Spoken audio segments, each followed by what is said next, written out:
Y'all remember X-Files? The truth is out there. Okay. It sure was, wasn't it? Good morning, good evening, good afternoon, whatever it is, wherever you are.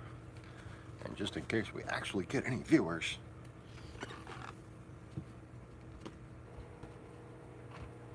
welcome back to the Easy Reefers channel. I am your host, of course, as always, Fake TV's most suppressed broadcaster, here on the fraudulent foothold empire of YouTube.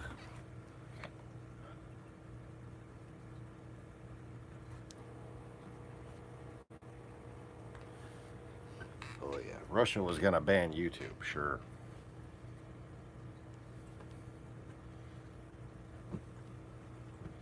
And I was gonna blow Barney.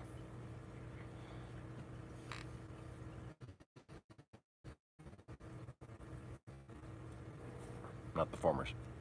Yeah, never mind. Just wanted to be specific about about who I wasn't gonna blow there.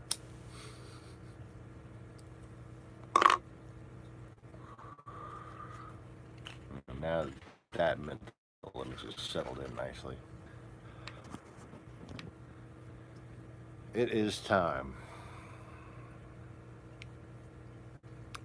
to discuss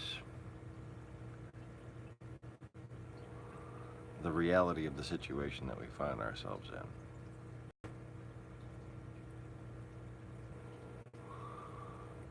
X-Files is a very interesting parallel. In fact, there's been some similar Star Trek and SG-1 and other episodes of other sci-fi series that centered around a foothold situation. But not quite so much as the entirety of the greater continuous plot of the X-Files series. Now,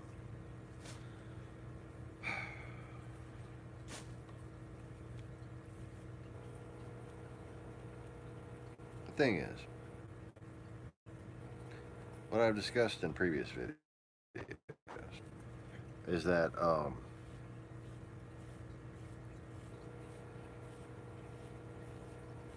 a lot of people on TV for a very long time, a lot of people on YouTube for a very long time were basically fucking Russian agents.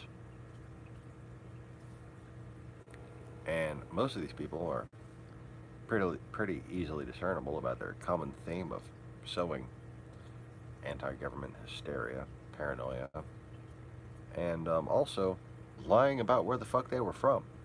And one of those people who we have video verification of them saying they were from somewhere and then later saying they were from St. Petersburg, Russia, is X-Files star David Duchovny, Mulder.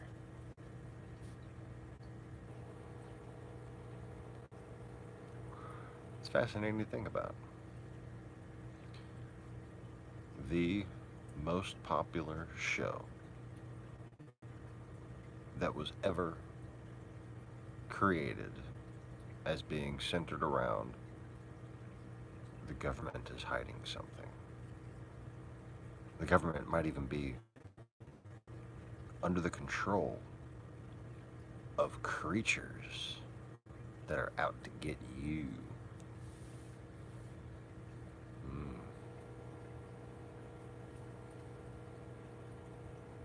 The Russian government? No. Chinese government? No. Saudis? No. The Italians? They're kind of weird. No. The American government. Are you sure it's not the Canadians? I mean, they're a little too polite, aren't they? No, it's not the Canadians.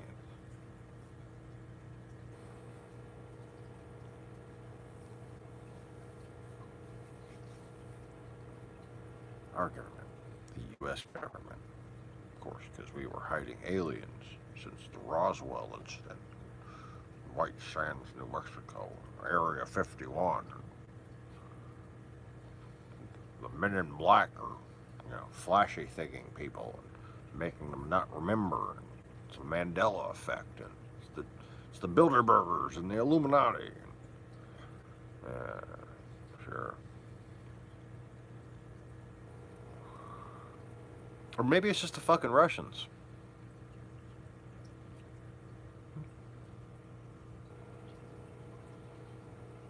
Seems like a much more simple explanation.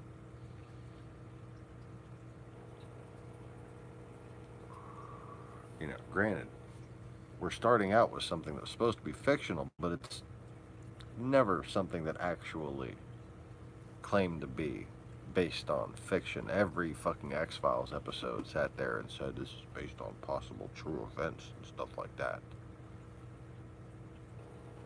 And it was anti-government hysteria. Coordinated over decades by Russian agents.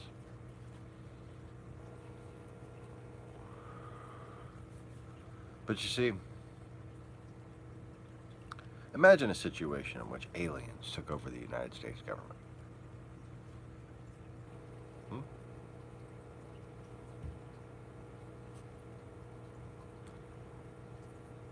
An actual foothold situation.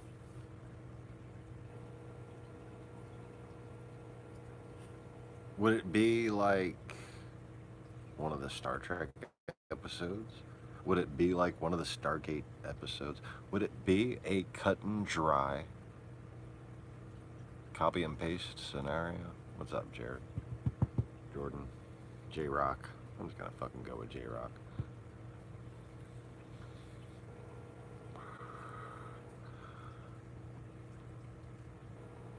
Start calling you River. And then I'll think of River Phoenix every time. And they'll be like, oh, the guy that all my sisters had crushes on, and then he died.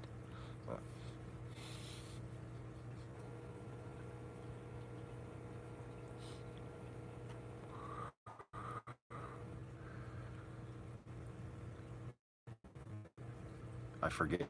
One of my sisters had like a door to River Phoenix.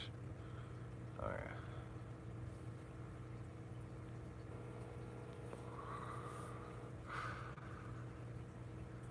Apparently life's easier when you have bitch lips.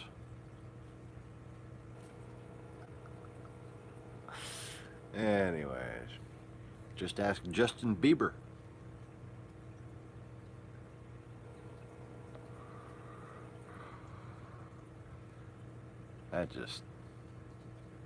The last name to me just sounds like a little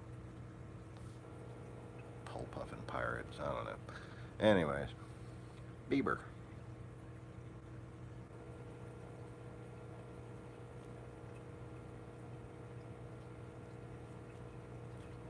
Bieber. There's something just I don't know. Stinks of pedophile about the last name. I don't know. Just for some reason.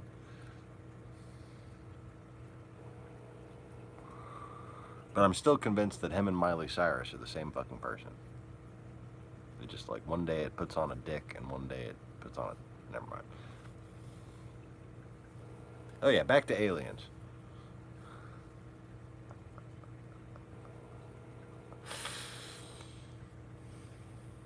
Speaking of Miley Cyrus,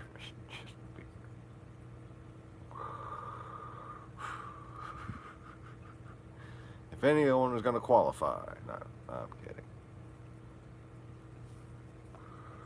They're just two extremely dumb, round-headed people that look like fucking babies. Like they look like babies. Okay, they look like babies, both of them. They look like babies, and that's why they're popular.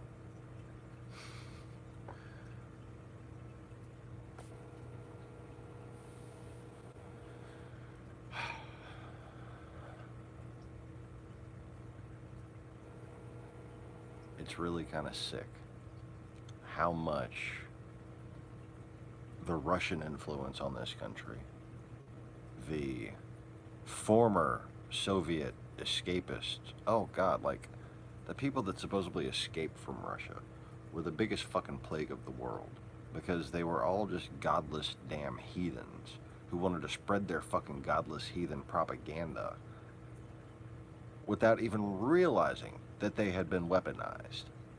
And we, without realizing they had been weaponizing as well, just, thought that they had the right to fucking speak and express themselves and become influential in movies and music and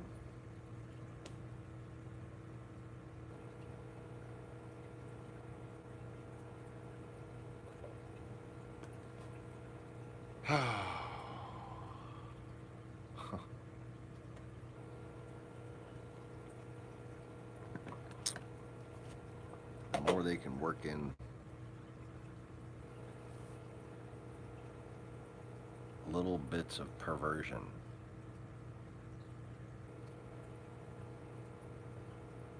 the more an artist is willing to do that, the more they get funded by these fucking people.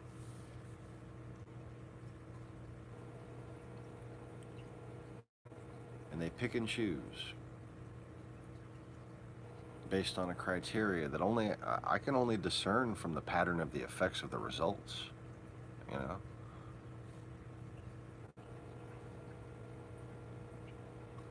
But the results are they've been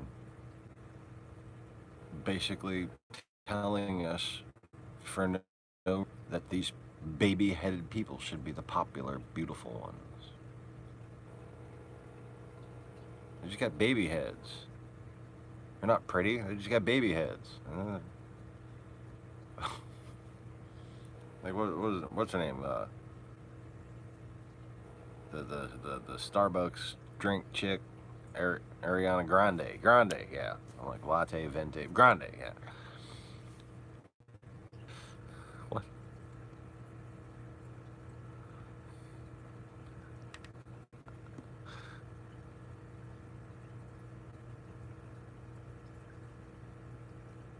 Oh, definitely expert sphere grid. Always expert sphere grid. That we can get everybody Lancet and steal. Lancet, steal, and use, and then move on to their respective shit.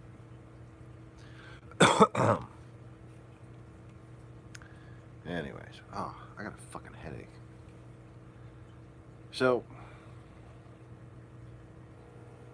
it's really easy to picture like little black worm aliens getting inside of the government's brains and like the CFR and like these different organizations in America and causing this same shit.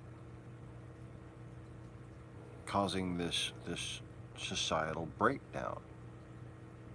Causing these extreme personalities to be the only ones that are allowed to be famous. Or baby-headed people. I'm amused by the way this sounds. It's baby-headed. They're fucking baby-headed. Bieber baby-head. Fucking Bieber baby-heads. Bouncing Bieber baby-headed buggy bumpers or something. I don't fucking... eating rubber boogers.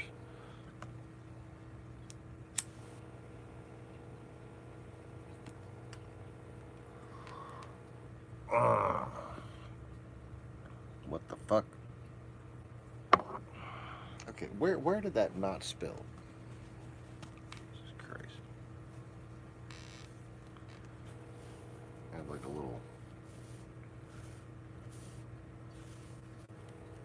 little evaporative discharge from the bottom of a cup from Burger King earlier. And it fucking just got all over just little bitty drops all over everything.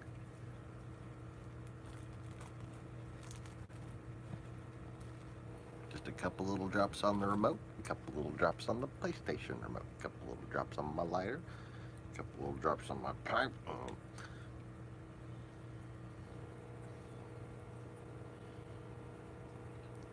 the pipe was sitting in the water. Jesus Christ. I need a new pipe.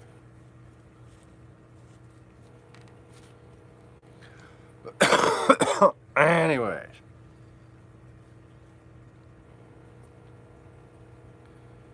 So it's really easy to picture aliens, for instance,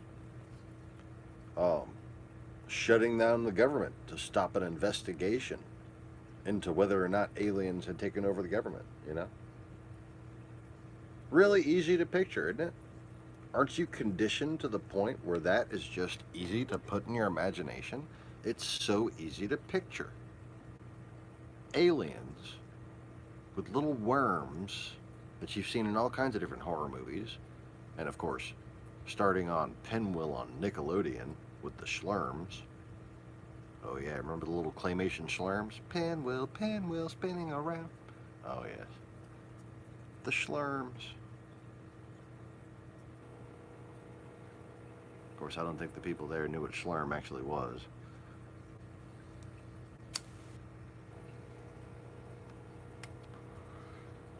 That would be a joint dipped in heroin. As opposed to a Plickum, which is a cigarette dipped in formaldehyde. These are different things. And even then, I'm not sure about the slurm thing. I just know some slurmers are some fucked up people. Anyway.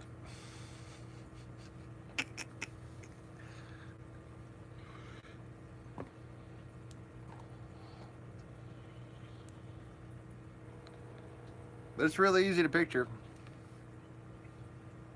It's like we've been conditioned. Almost. You know? It's really easy to be paranoid about aliens or demons or some kind of weird shit. You know, the shit that they're hiding in Roswell.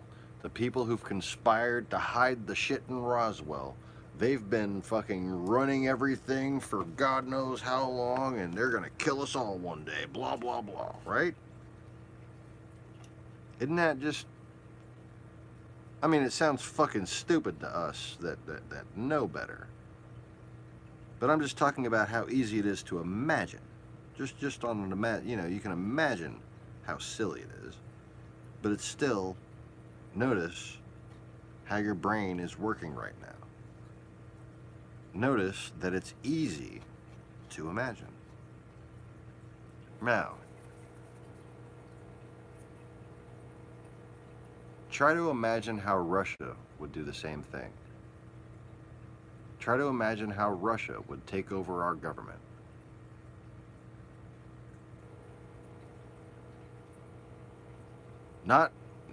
Don't think of anything you heard recently on Rachel Maddow. Don't think of anything you know about the Trump administration. I just want you to notice how that now that you're trying to imagine how Russia might take over our society and control our society and control our media in the way that you were picturing aliens doing so, when you try to picture Russia doing so, you draw a fucking blank, don't you?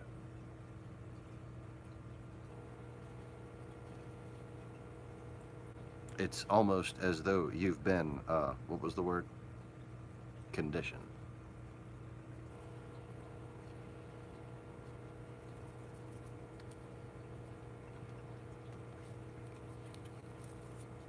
Now, you remember what I was saying earlier about there's no fucking way YouTube was ever seriously in consideration for being banned in Russia? Like the whole thing with the little model chick, you know, and Deripaska and the boat and all that. And supposedly they threatened to try to ban YouTube in Russia. What a bunch of hyperbolic shit. They were just basically taking advantage of the situation to make an announcement that would throw people off of a current investigation into whether YouTube actually worked for Russia to begin with. Now, let me ask you this. When it comes to the difficulty you just experienced picturing Russia as having been the one who took over the United States government in the same manner that Mulder and Scully's nemesis were,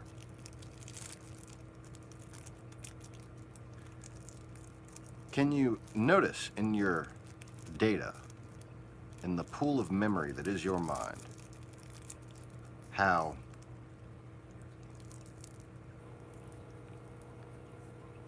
YouTube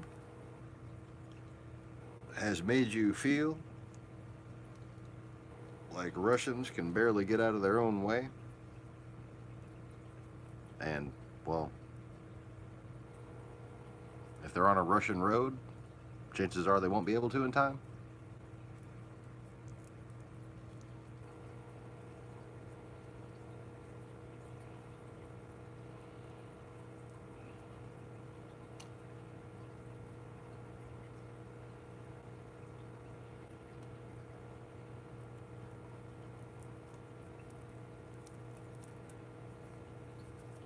YouTube, Google, lots and lots of different sites on the internet have been used to make it seem like Russia is a marginal power and America is some sort of borderline omnipotent presence in the world stage, while its presence has been throughout this entire time period, while this information has been spreading, our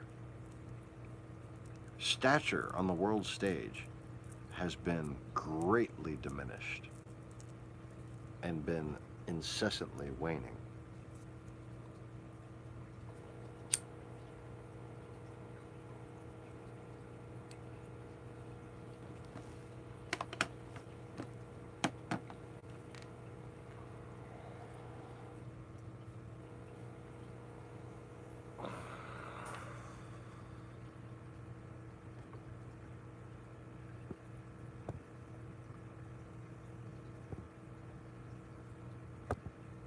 So apparently J-Rock is off to play his Final Fantasy X. Good for you. Hope you enjoy.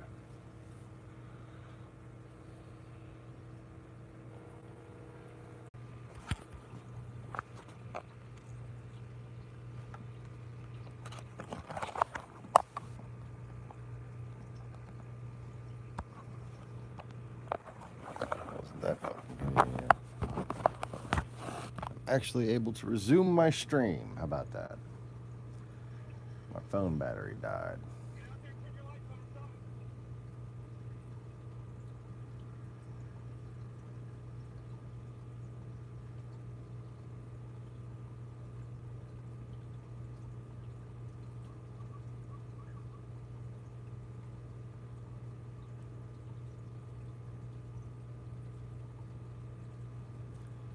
So,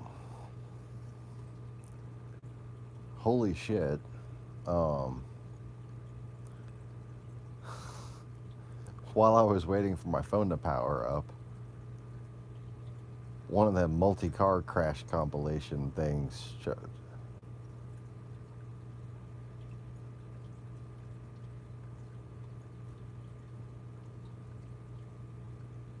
I think this is in New Orleans. It says Mid-City on I-10.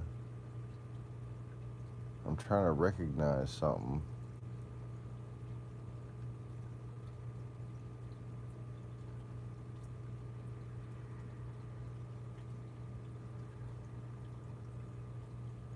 And it's just one car after another. Like, the first car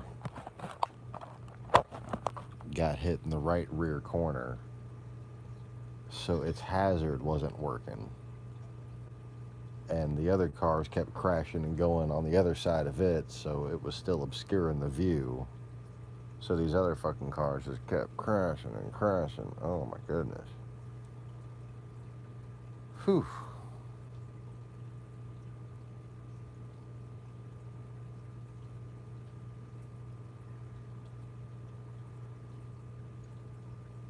And it looks all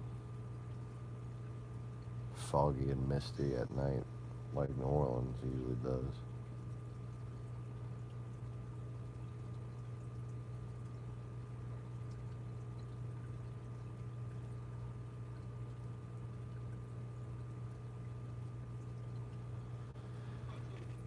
Whew. Anyway.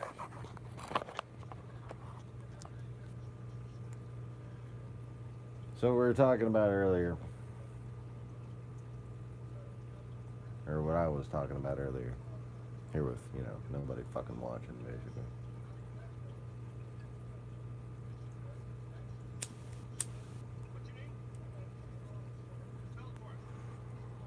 How it's a lot more difficult to even imagine the Russians taking over our government. For most people. For most people. It's easier at this point. Their brains are more capable of accepting it as sort of a fun, logical, not necessarily taking it seriously. I'm just talking about imagination. As far as a consideration goes, they're less likely to outright reject it and just refuse to even think about it. When it comes to Russia, your brain just wants to outright reject it and refuse to even think about it. That's because we've been conditioned through decades and decades of psychological warfare.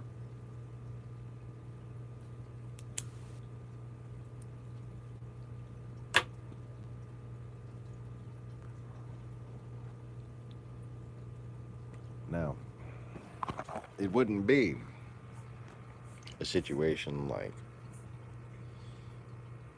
say, when Picard meets up with the other captains and they're talking about something's going on, and then they all go and Picard goes back to Earth, and he and Will Riker figure out that there's some kind of weird alien infecting the Admiral at Starfleet Command, and they go and kick their asses and they save the day, and it's all fine. It's not going to be like the replicators type taking over Stargate Command or something like that. It's not going to be the Goa'uld and President Kinsey.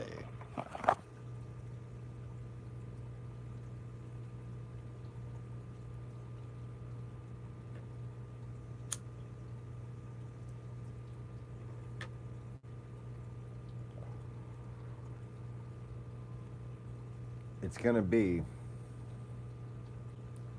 something that isn't cut and dry enough for anyone to do anything about. It's going to be the same way Russia does everything.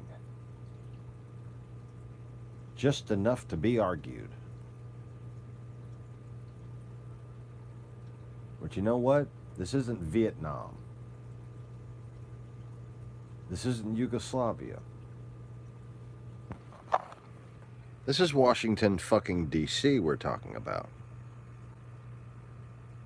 And they've taken over. Make no mistake. More than just even the Republicans. Certainly more than just the Trump administration itself.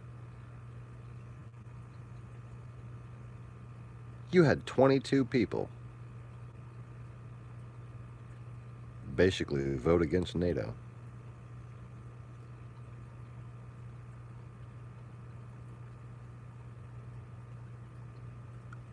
I say we march fucking 15 battalions right up Pennsylvania Avenue, hold a new presidential election, and take all 22 of those motherfuckers who voted against NATO and have new elections for them, too. And that is what I would call a start.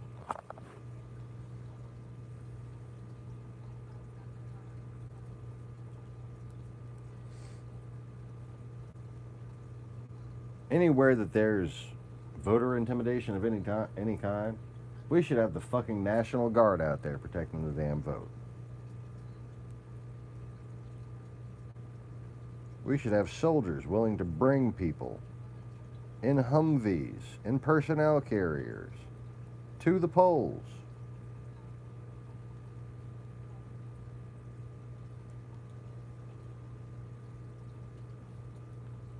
If they want to.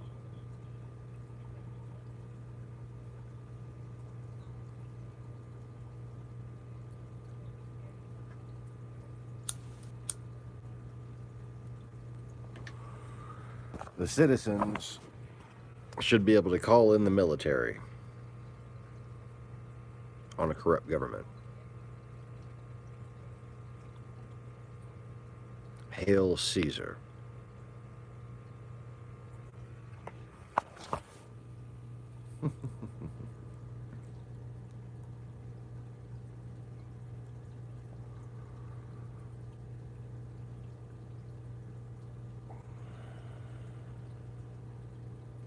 What does it mean when you have a foothold situation? It means the government has fallen. And make no mistake, right now, and for the foreseeable future, there is no United States government.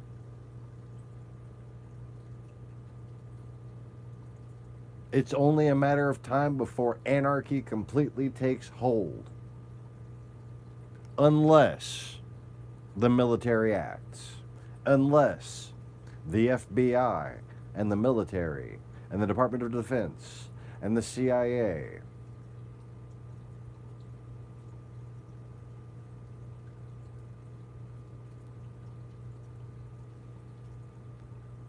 take our government back from Russia.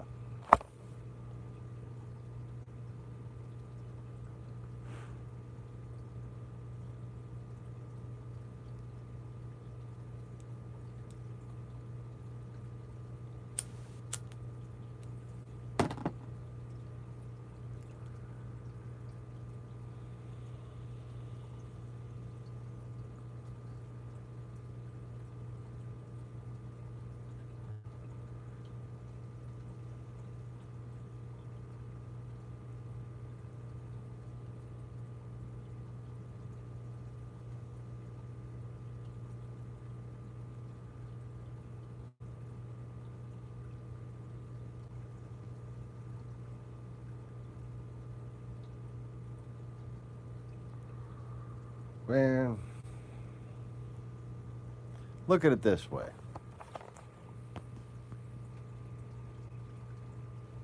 You know YouTube's controlled by Russia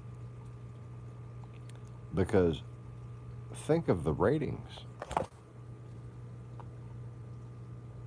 Oh man, could you imagine the coverage? Could you imagine how people would just be glued to fucking every different YouTube channel, CNN, MS? Oh, they'd be glued to their TVs. They'd be glued to their fucking Twitter. Oh, they'd be Twittering and YouTubing and watching TV all at the same time. Holy shit, there's a bunch of Humvees rolling up Pennsylvania Avenue, gunning for Trump. He's a fucking Russian traitor. They ought to be. Oh, the media. Oh, they should be behind this shit like the war in Iraq. Well, we're gonna support our troops as they take down this fake fucking president.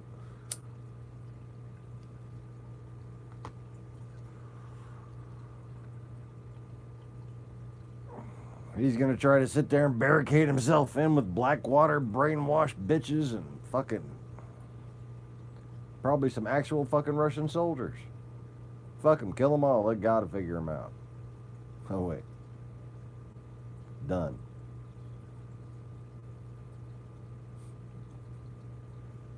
Guilty. Oh, you know what? My Death Star also works as a Klingon gavel. Although it doesn't spark when you slam it. I'm gonna have to see what I can do about that.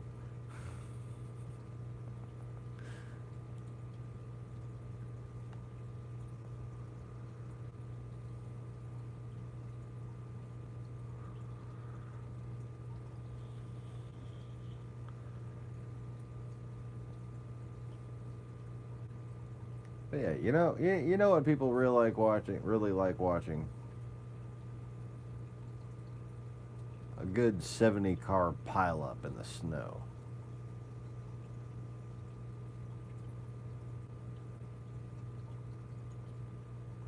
See, right now, we just got a train wreck in slow motion.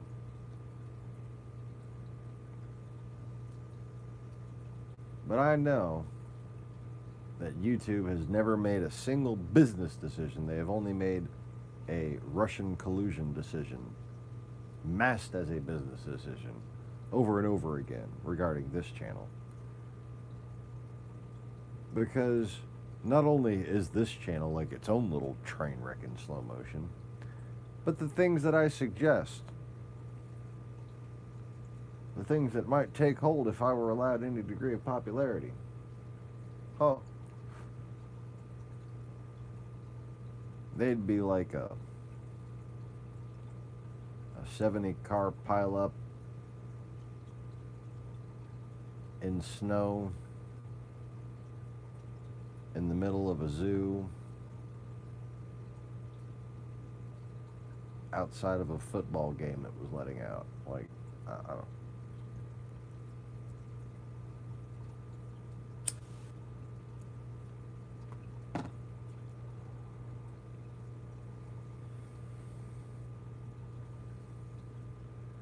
There'd just be car parts and body parts and giraffe parts everywhere.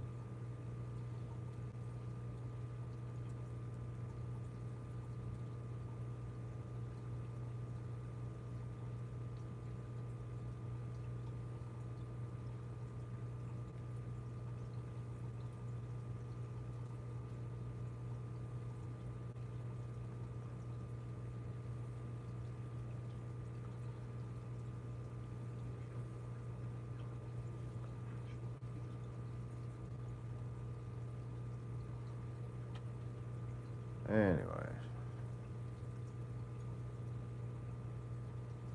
I was just being hyperbolic because it really, genuinely pisses me the fuck off. That I used to be a lot more congenial until they completely silenced the channel. They can't go and say that the shit that I say now because I'm pissed off that they silenced the channel is the reason why they silenced the channel. That's not the reason why they fucking silenced the channel in the first place. I've only been talking about how pissed off I am about that since,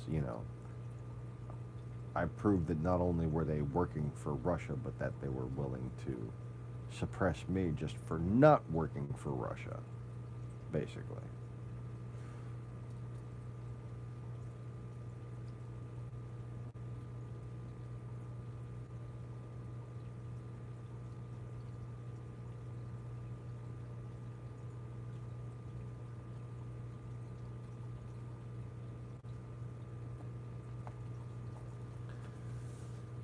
But, I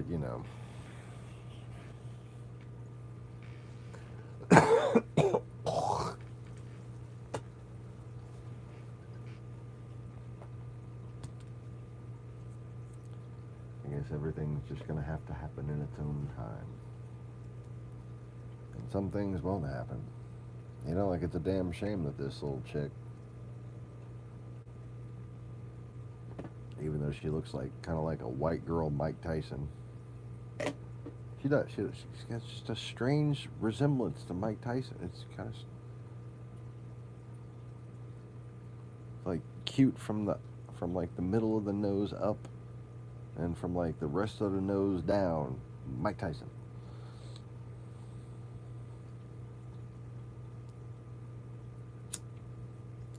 But it's a shame that nobody was able to get her out of Thailand, you know?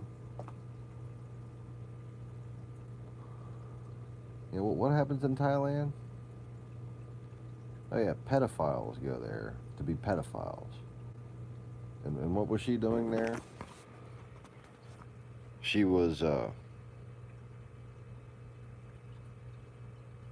giving some sort of sex tourism education thing for Russians. Pedophiles. For Russian pedophiles, because they're in Thailand, because that's where you go if you want, like, you know, 10-year-old boys and shit.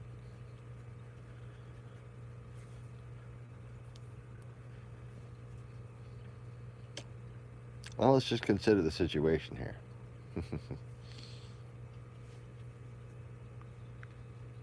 We weren't able to get her out of there. America, this country that you can't conceive of Russia taking over. It has to be aliens to take over America, because it's America. We didn't have enough influence in Thailand to get this bitch out.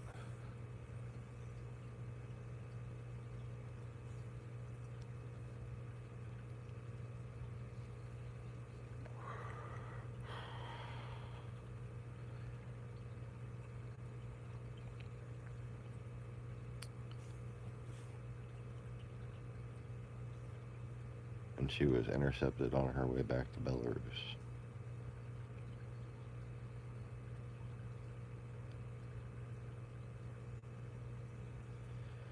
You know why Russia's so powerful? Because they don't show their hand. They didn't need to in that instance. But by not being powerful, by not having any power, we sure showed our hand. And that it was empty.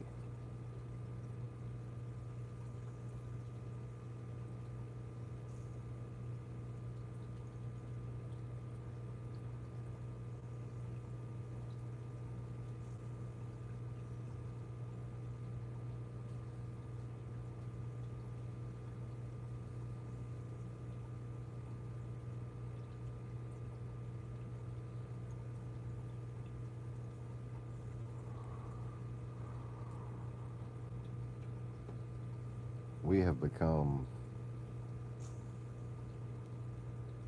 unprofitable in many ways. We are losing millions upon millions of dollars every day because of our ineptitude when it comes to simply being suspicious of what Russia has done, is doing, and has always really done.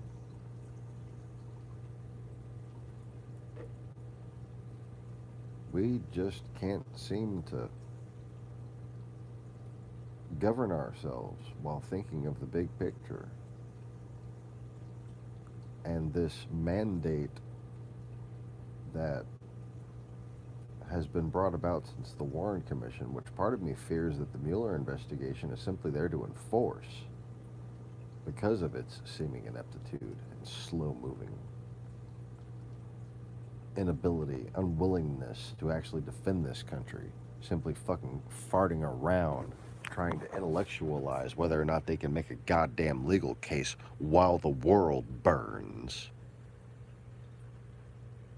Mueller, stop sitting on your fucking thumbs, man. Make an arrest already. Because at this point, there is a very real risk of an actual military coup. And, you know, as tragic as I know it would be, and I do genuinely think it would be something I'd regret, I still support it. I think at this point it's fucking necessary if Mueller won't act. We don't have a government right now. Everything I fucking said has come true. It's just crumbling.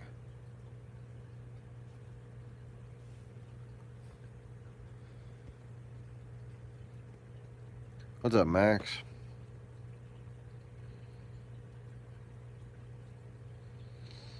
These fucking people, Mitch McConnell,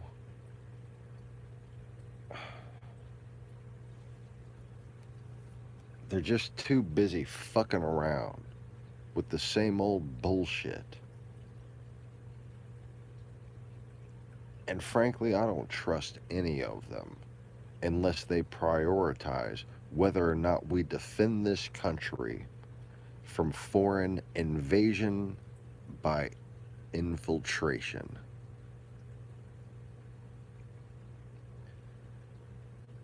Yeah, it's frustrating for me because I don't see time in little snippets. And I see just the greater tragedy of the future and how bleak it will be once America has fallen.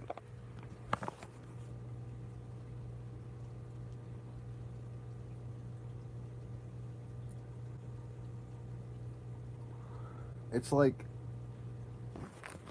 if the orcs won the Battle of Minas Tirith, for fuck's sake. You know?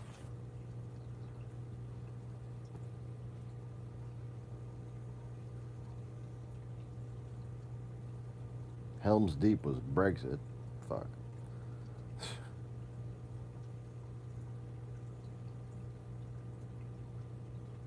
Or was it just the EU to begin with? As soon as the EU was formed, back then, even in my young fucking early teenage mind, okay, I knew that this was meant to be a third wheel, possibly a fourth wheel with China, okay? But I knew at the same time that the Russians would just try to use it to destroy us.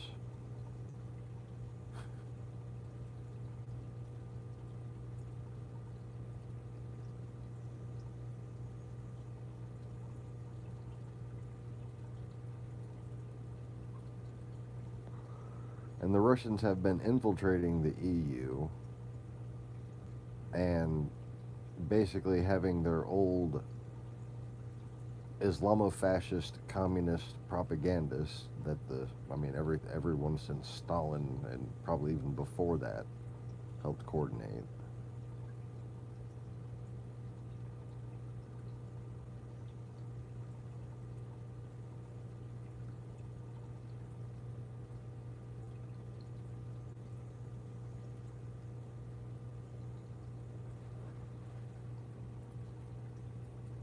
And basically has helped turn the EU into a permanently divided place between some tourist attraction version of Christianity and the totally godless.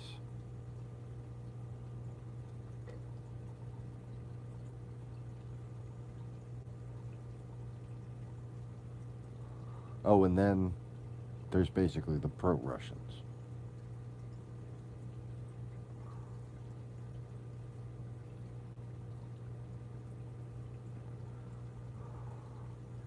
There's the neo-fascists. The ones who don't know how to act like it's like they're even worthy of calling themselves European, while they claim to be the ones who are threatened.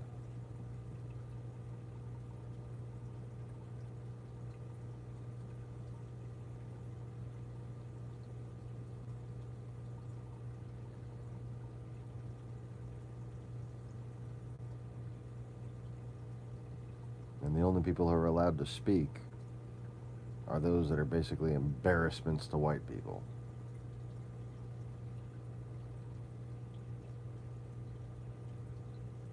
Otherwise, your ideas about the preservation of culture and how a culture must be worthy of preservation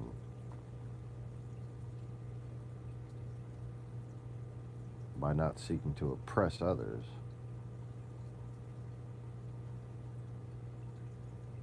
by not humiliating itself by bowing before a foreign power,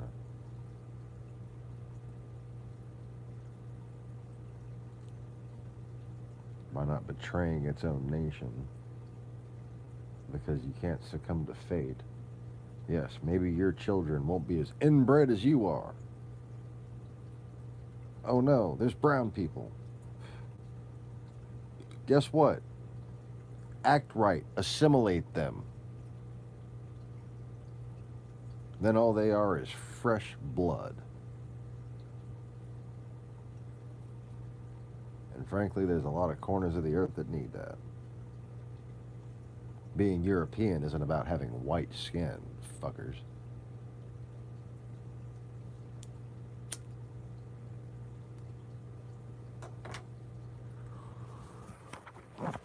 Believe me, you stay up there and you eat bland food long enough, you'll have white skin. Don't go out in the sun.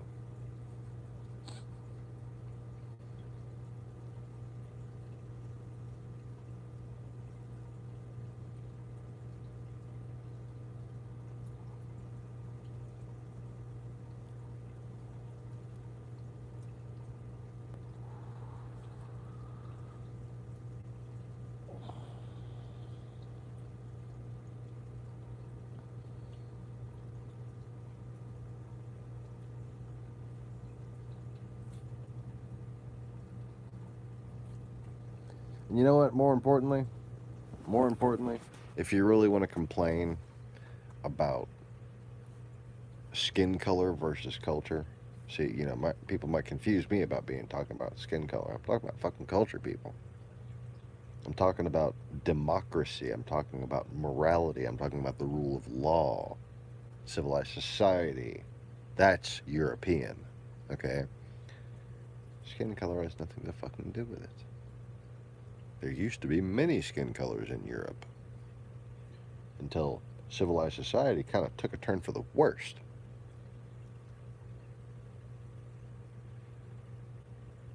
Yeah, I'll leave the tea on that one.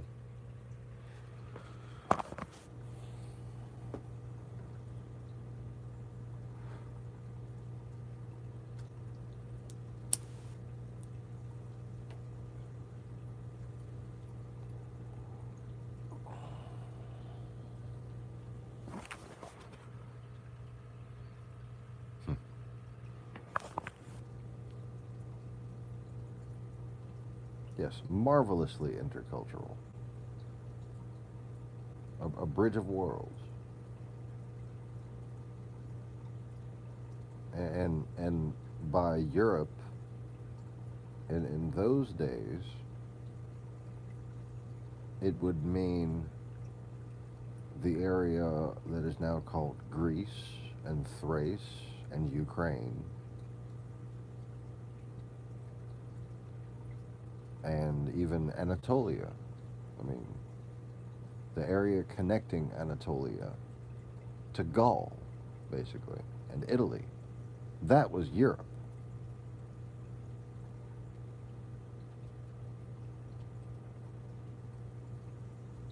Land of the goddess Europa. Ha ha ha.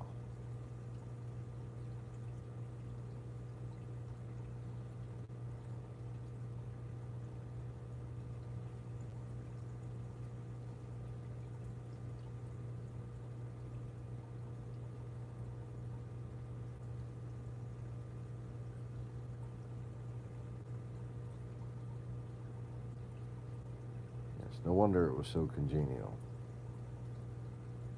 Women were in charge, right?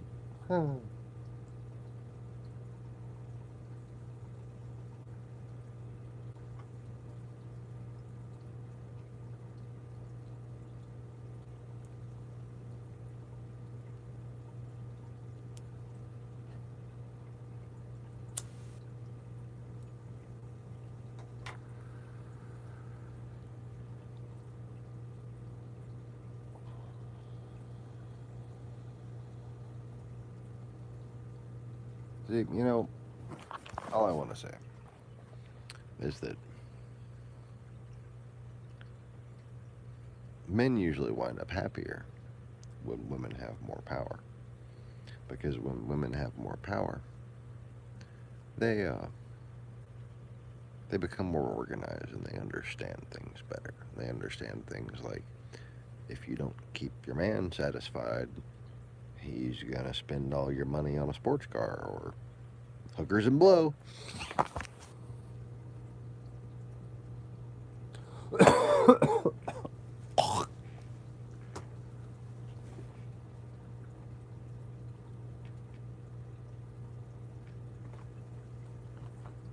Anyways,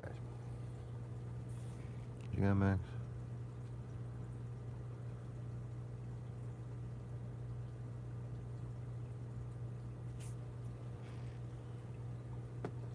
Yeah, I mean, that's not just like a post-Islamic conquest thing, you know? I mean, that's got a lot to do with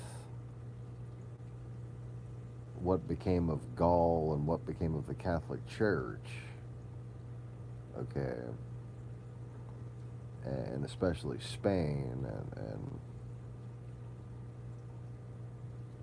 how the whole of France and Spain became so divided, and why there's a land over there called Portugal.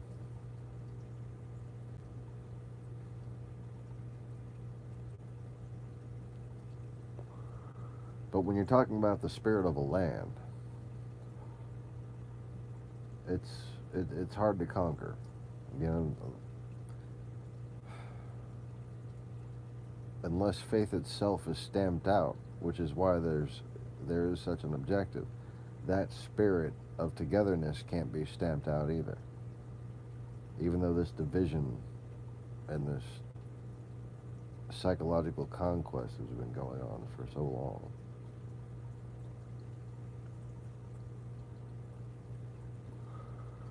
And while it's a point of retaining hope, we're at the precipice of where if Trump isn't stopped, and if true Christianity doesn't find a way to make its voice a little louder in the world, and it's not true Christians who call out Trumpism and Putinism and neo-fascism for what it is, then no one will ever see Christianity for what it was, for what it truly was. And people will have nothing but reason to doubt.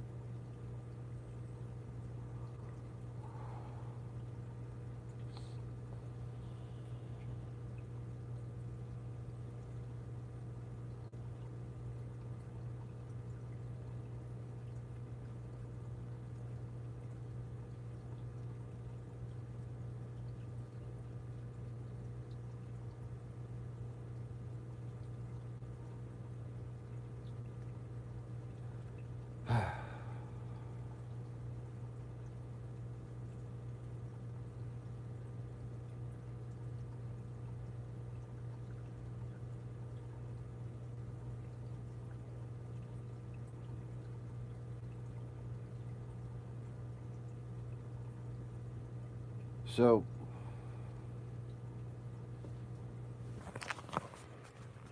here's the deal. Throughout my life, I've seen instances over and over again where God basically proves himself to me. And I've taught this to others, and I've heard, very faith-building things back from them over many, many years. When you want something, and instead of focusing on the want, you focus on what's right. even if it's not what you want. God winds up coming through with more than you ever wanted. Until you fail again and he takes it all away. And that's called being in your 20s. But anyway.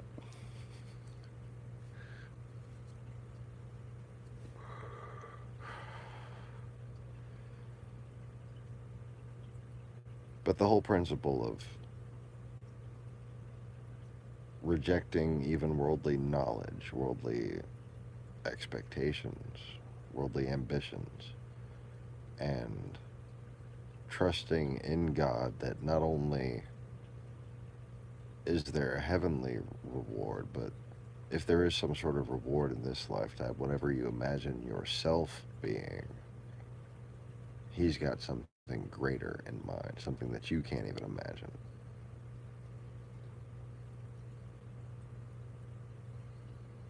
Now, if this were just my personal finances at stake, I would, by a rule, not be mentioning this in order to, keep a boast from precluding a possibility. Counting your chickens before they hatch. But because I have wanted to teach this lesson and promised that it would manifest itself, even so much as taunting Google about it, I just wanted to mention on that subject how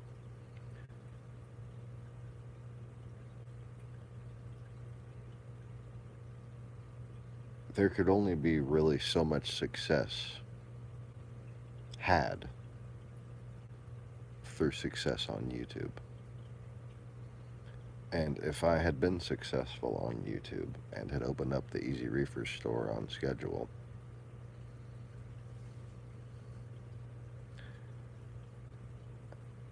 certain other opportunities would have never opened up. Funny how that works. Despite all my despairing, I never gave up.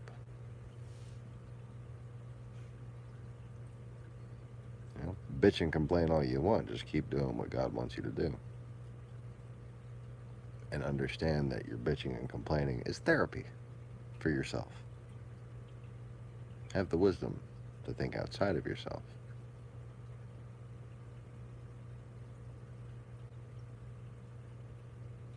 And it makes it easier.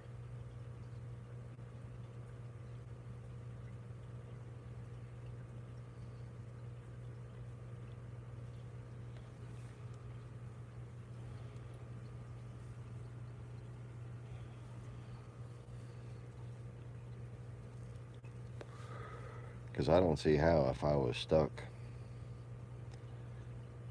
breeding fish right now,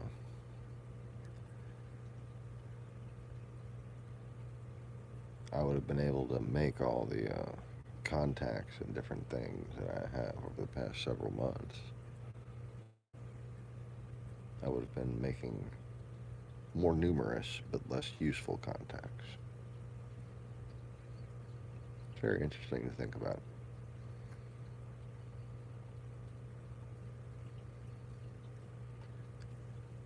So it looks like Google stepped on the wrong butterfly. It's good to be the king.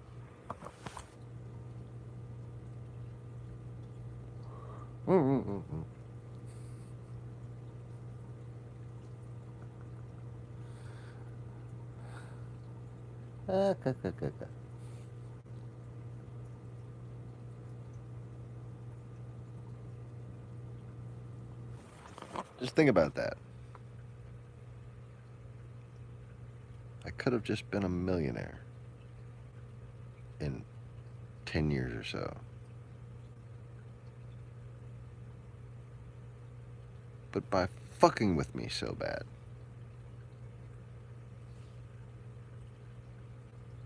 They accidentally twisted fate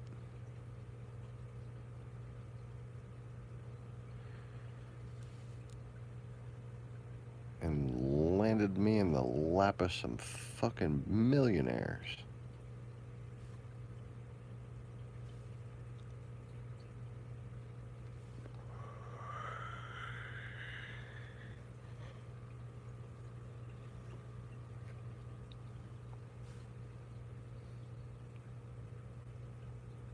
Who really like coffee.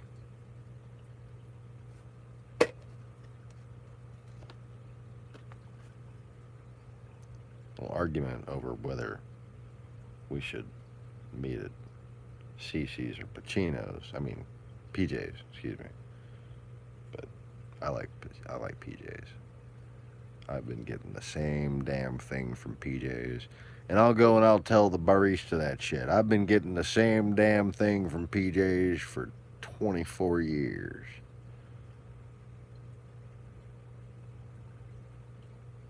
Holy fuck, is that right? Yeah, that's right.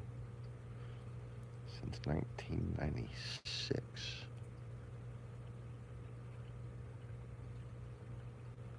Oh, 23 years.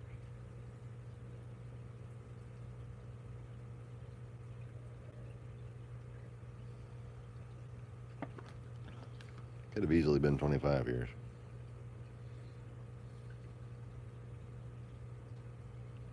I get this. I got large iced coffee, extra shot, extra mocha. Do you know what that means, young lady? Just to make sure, because it's like a new PJ's, and I've been going to the first fucking PJ's that they built. I've been going to the same damn PJ's, since way the hell back then. And then, it became a branch, and there were more PJs built, and I'd go and I'd walk into the new pages like, it smells like PJs. And now it's wonderful to go around the corner and walk into PJs, and it's like, it smells like New Orleans. But then, walk up to the counter and just see this young little full of life creature that I do not fully understand the existence of. And I refuse to believe that she comprehends coffee on like the level, like she kind of seems like she's made of coffee or possibly crack cocaine. They're always too like coffee doesn't make people that energetic. Like really, they're always just a little too energetic when they first open up those little coffee shops. When they first open up the new branch location, they always get the two youngest little sprite little. And you're just like, do you know what coffee is? I go in there and I say, large iced mocha, extra shot, extra chocolate. Do you know what that means?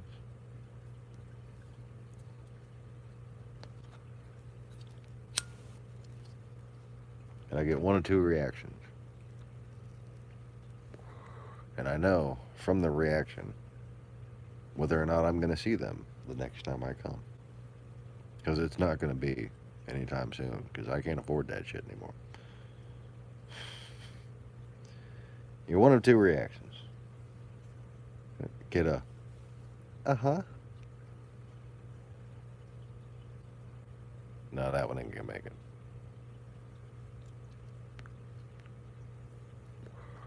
Or, and this, at PJ's you see more often than anywhere else. Maybe they got the same cool cat from New Orleans doing the hiring or something. I don't know. But it's 50-50. It's a pretty high ratio. They look at you. I got you.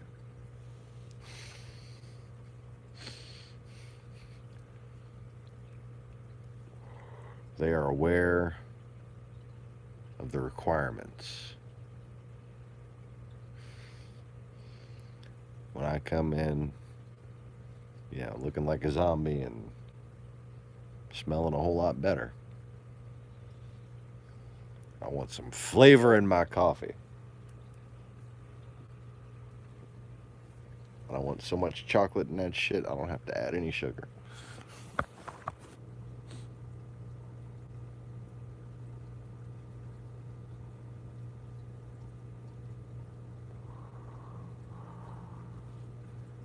Damn it, now I really wish I could afford to go to fucking PJ's. It's like $20 just to get 2 fucking coffees and 2 little snacks.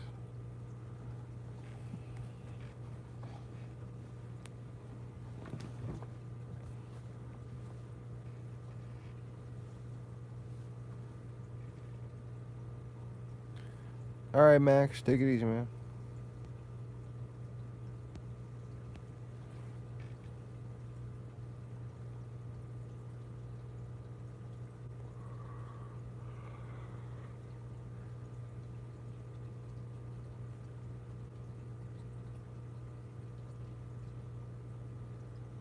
So, you know, when it comes to YouTube,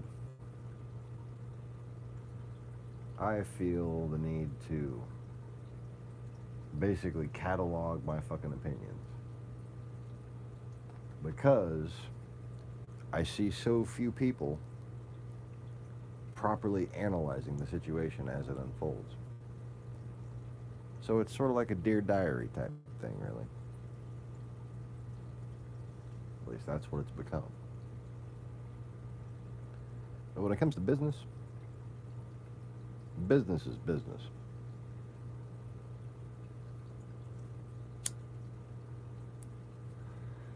YouTube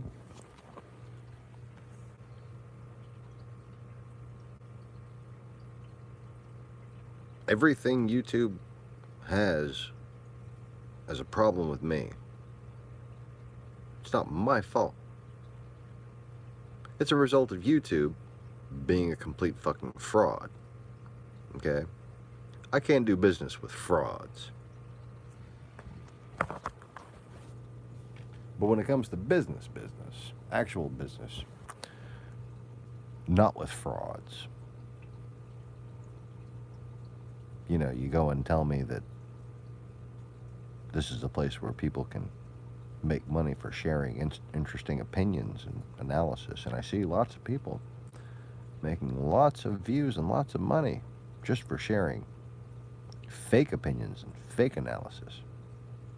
And I think, look at me, I got a real product. But then I found out I was trying to do business with frauds. And that's why I've been especially careful that when it comes to my business plans,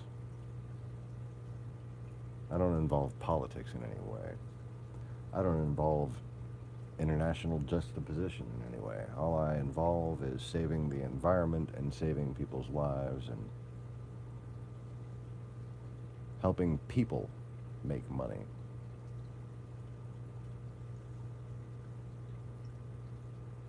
I think there needs to be a new industrial revolution where we go back to a more cottage-style industry format, to personalize products, increase quality, increase the number of jobs created by taking advantage of modern technology and distribution systems.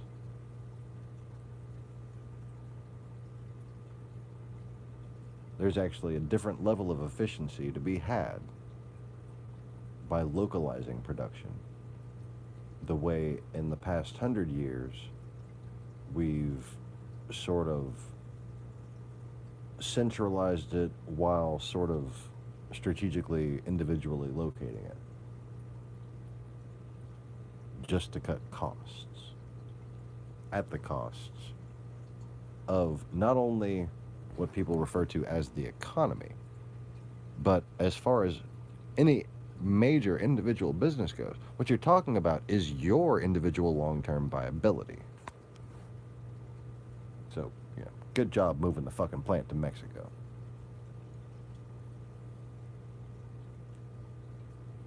have fun with reduced margins forever.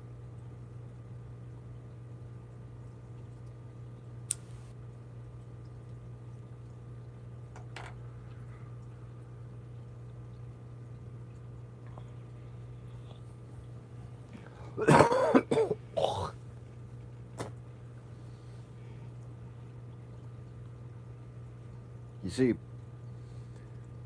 the greatness of American capitalist society was built on people who knew how to make a product, not just knew how to fucking play around with money.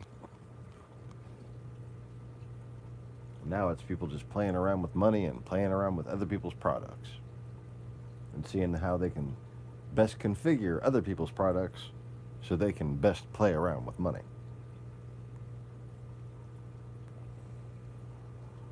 Fuck all that and fuck all those people.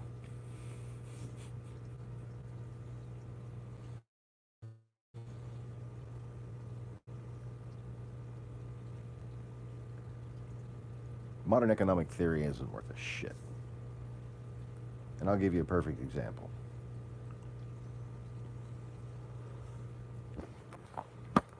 What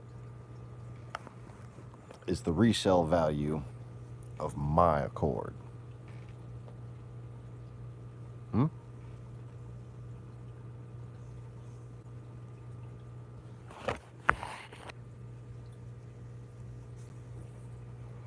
Can you look up on KBB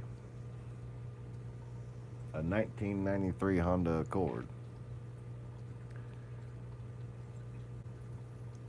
that has had its suspension swapped to polyurethane and a higher tech shock absorber,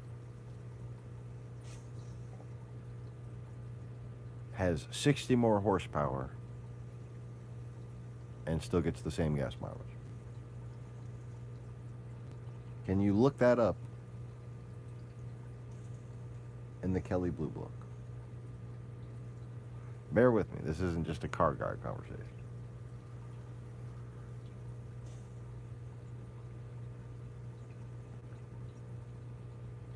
I think the Russian twofer troll just kind of off and on. Because they just don't seem to understand what a metaphor is. And every time I start, I make a fucking preliminary statement, okay, and I see them listen to that, and then I start into a metaphor that's going to lead back into a more profound exposition of that statement, and I haven't even really fucking said anything yet, and they just miss out. Go ahead. As if you're allergic to being anything but a moron. I don't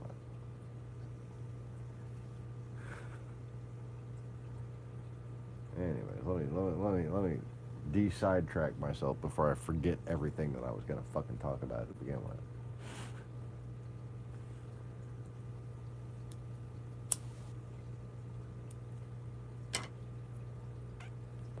Because danger, Will Robinson, we are not doing good on coffee.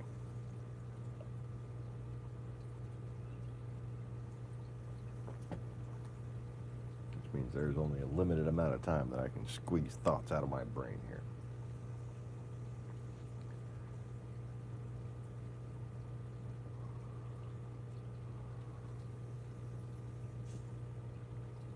So anyways, if I was to open up a shop and pick some old cars that there were a lot of that were good cars, say like a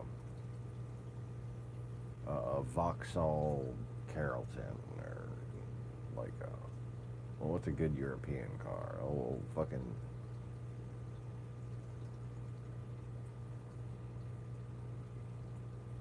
like an early 90s Mercedes or something like that. Just pick one that they made a lot of. That's a safe car, relatively by today's standards still. Okay. Had, front passenger airbag. Got 30 miles to the gallon. And I took it and I made it not just up to brand new spec from back when it was made, but actually updated it a little.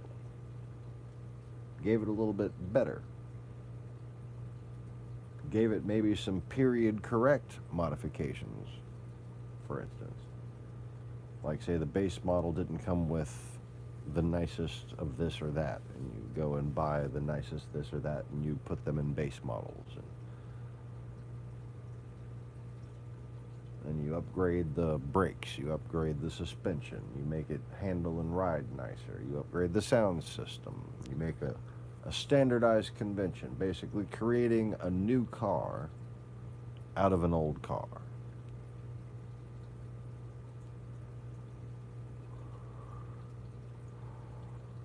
Can you do that profitably? Most people would tell you you'd be out of your damn mind.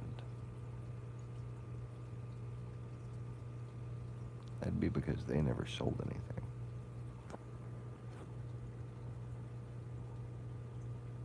And I don't mean as a salesman. I mean they never actually built a product and sold it.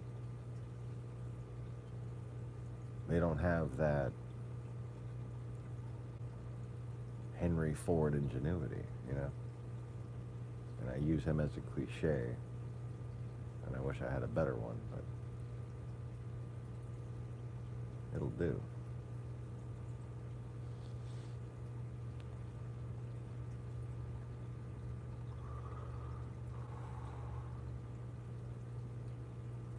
You see, the immediate tendency for somebody to hear that as a business plan, I'm going to go and put way too much money into a car and try to sell it for more money than the Kelley Blue Book would ever fucking... And basically, you'd need to sell it for more than twice Kelley Blue Book.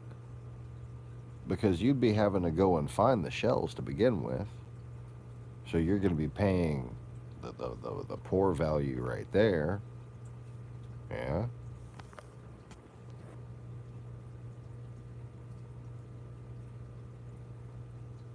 Then you got to put a new motor, new transmission, new fucking everything in there.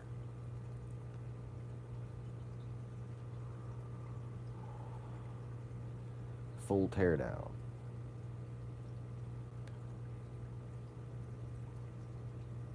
You've got to build $20,000 worth of value back into that car. And you've got to do it for about $4,000, or else you're not going to make any money. You're not going to have any hope of making money. But the key is, and this is what people who would reject that business plan are hitching on. They're not seeing it. Is that what you do? Is you write up a little paper explaining every single thing you do and why. And you put the price line by line of how much it would cost, reasonably, cheaply, for them to do it, for you to do it for them individually, to their car. All of this is done to this car. A $20,000 value. But wait. We're going to give you, because we know what the fuck we're doing with these cars, because we've been working on them for 20 years, we're going to give you a 3-year warranty.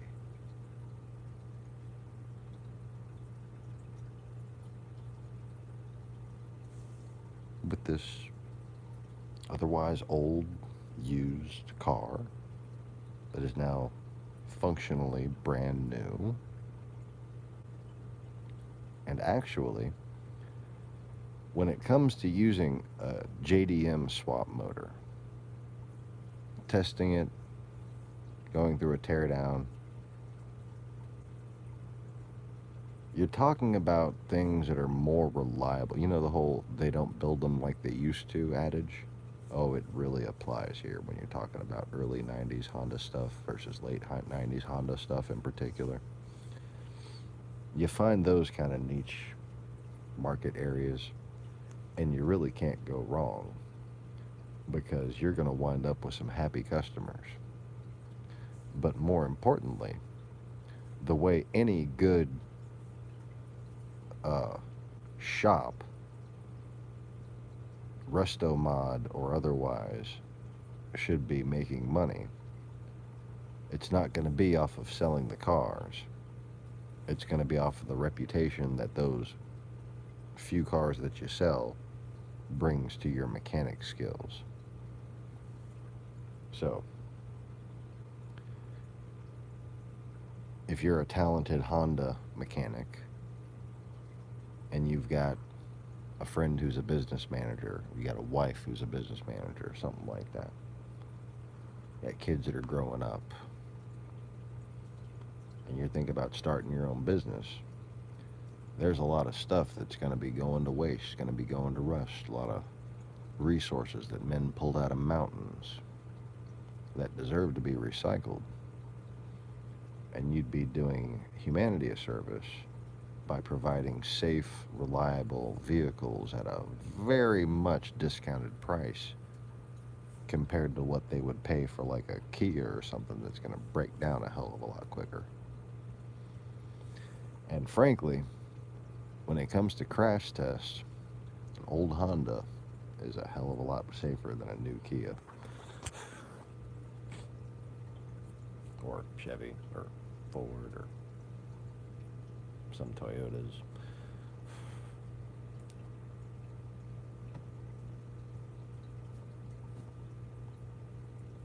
Some BMWs. Anything but a Mercedes, basically. Even some Mercedes.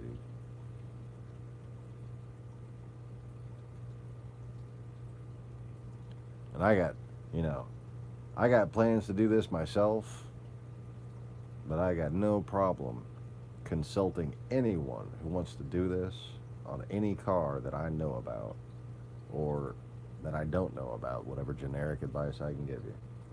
Because I really think that this is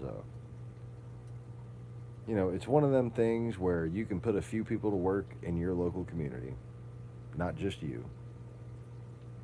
And by you not taking a job, that leaves a job open for somebody else, doesn't it? You start your own business, you're saving somebody else a job. How about that? And you might just one day create jobs if you're successful.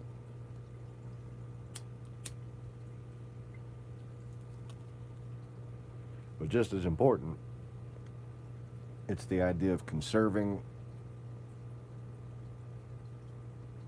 resources where they've been used properly.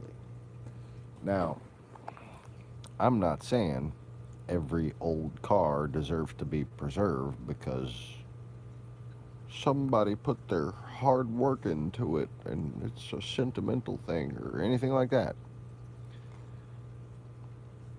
It's about gas mileage and safety. If it gets good gas mileage, if it's still a car that somebody could get in and say, I enjoy driving this car, I'd like to take it home, if it's sellable, if there's still a market for it, and it gets good gas mileage, and it's safe, there's no reason why there should be some inefficient process in which all of that goes to waste. Especially when there's people who, like I said, have been working on the shit for so long that they can just make it run like beautifully in their fucking sleep, you know?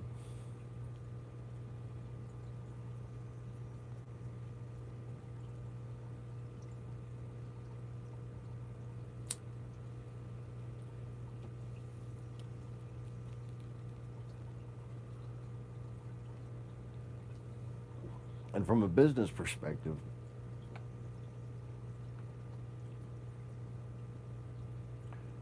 refining it to a particular car, for instance, um, the mid 90s, not the late 90s Honda Accords, is what I want to do. Yeah. If you want to do it somewhere far away from me, and we ain't gonna have a problem.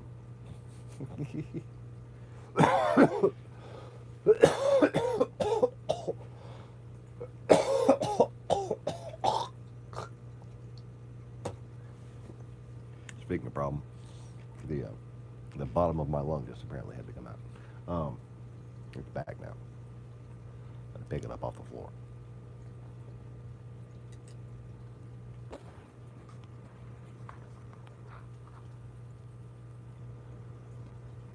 But what you got to do is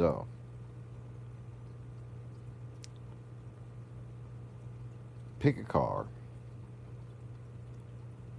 or series of cars. If a manufacturer used the same engine on more than one car. Say, for instance, if I had a bigger budget, or um, 5 years from now when the 90s models aren't as available, I would be looking for uh, K-Series Civics and CRVs. And basically doing like tear down and head work, and making them just run phenomenally. And any car that had a bad motor, I would get a K24, either Accord engine or Integra engine from Japan.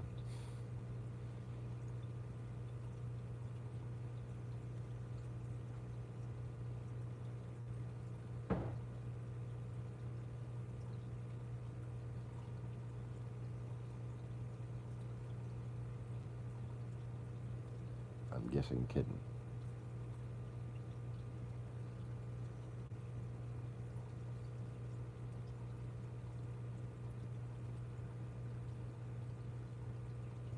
Don't you love it when you're talking on the phone or something and you're not sure how loud a bang was? But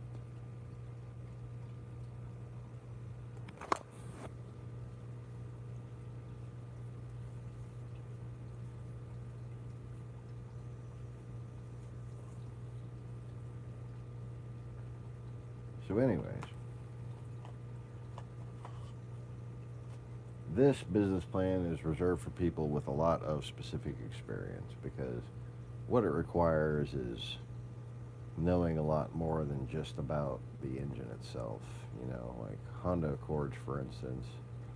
Um, you can upgrade an older model Honda Accord by putting a newer model sway bar. You can upgrade certain models by putting other models, different things, and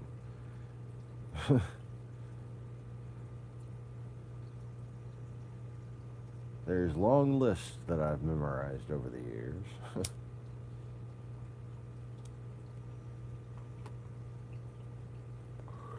And it's a matter of being able to basically buy every piece of shit junker that you see a great price on, and just being able to piece together perfect cars out of them.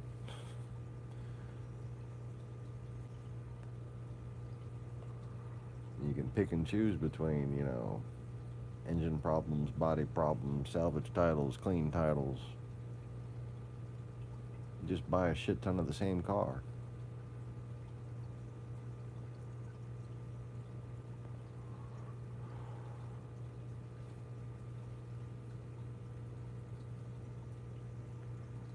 And then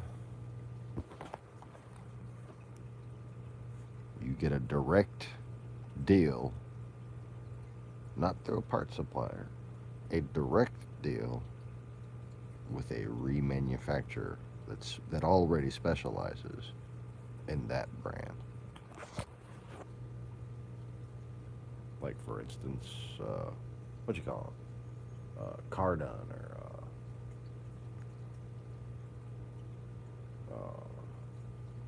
Auto One. No, 1A Auto. Yeah, 1A Auto. And fucking Detroit Axle. Oh yeah, Detroit Axle. I tell you what, I've been running those Detroit axles on my Accord with the H22, lighting up the tires, chirping fucking second and third.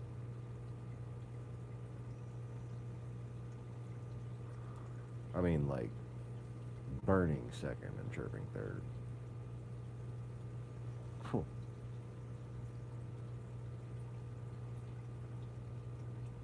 And those axles, they're still in perfect condition.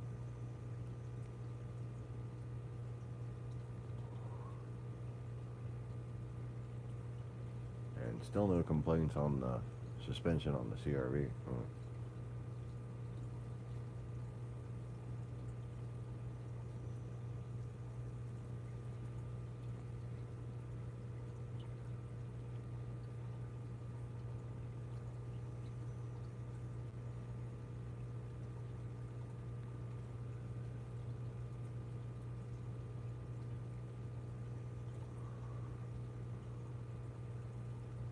So you find yourself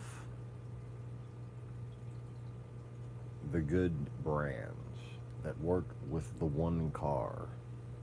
You know? Find the good brands, the cheap shit that's still good. The good brand. Like them good brake rotors.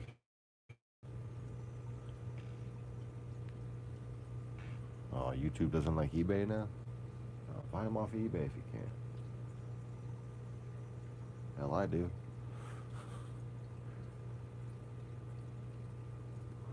If you know your parts numbers, you can get good deals off of eBay. Just don't let anybody swap part numbers on you. Anyway.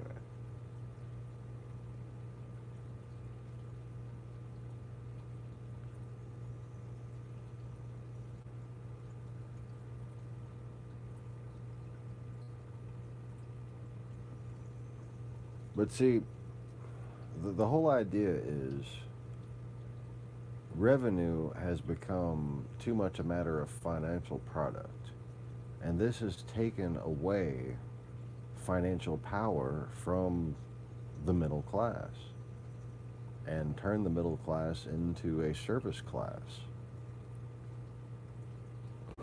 The only way people are going to get that back is by finding ways to increase their profit margins on a local level.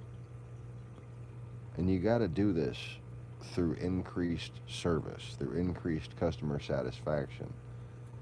And, you know, when it comes to just relying on social media and outreach,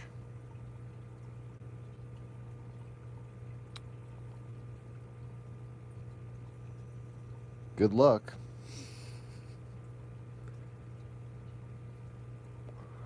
Because it's pay to play and you still better pray.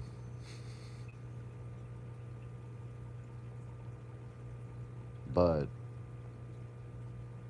if people would get back into, you know, finding out what your family was good at, finding out what you're good at, network with your friends, people who have jobs but you know they're unsatisfied, they're not doing what they went to school for, that kind of thing. Somewhere among some twist of fate, you can put a plan together and do something that's going to put people to work in your community, not at Walmart, not at the bank or the lawyers or the, you know, the service, the bridge industries. Fucking make something. Not just do something. Put a plan together for some kind of fucking assembly line. And make something. Even if it's a school. Even if you're just making better people. Make, here's an idea. Make children that aren't morons.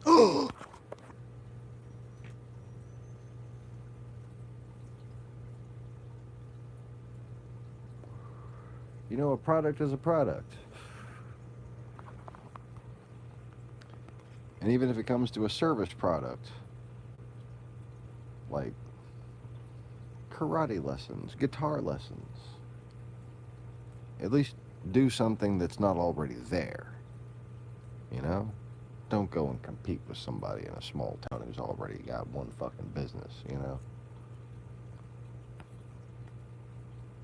You go in and ask them, do you wish somebody would open up and take your customers away? If they're so overwhelmed that they say, God, yes, please open up another shop here in town and take my customers away, yeah, then go ahead and do it. But otherwise, no, that's kind of a dick move. That's why you should make something. Little wooden horses. I don't know. Big wheels. Make big wheels. Let's bring back the big wheel. Big wheels for kids. For the children.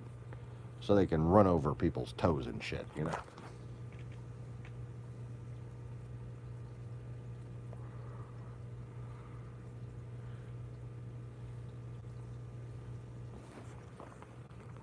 So the arrogant ones can scurry out in traffic and get weeded out like God. Never mind.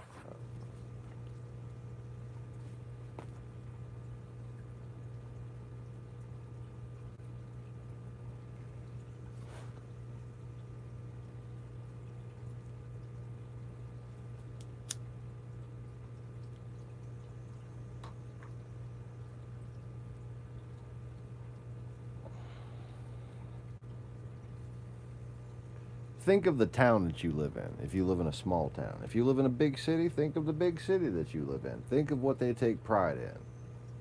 Think of what they like. Think of what's just kind of quintessentially them.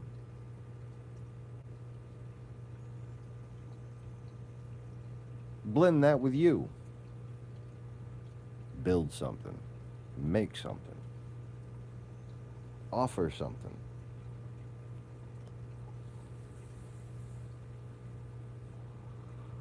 Even if it's a blanket with a stupid little bunny on it. I don't know if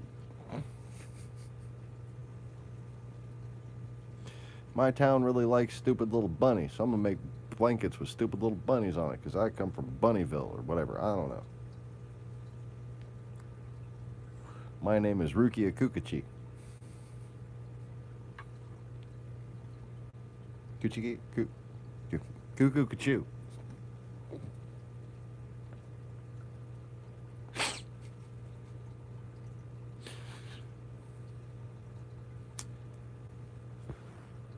I am the Eggman.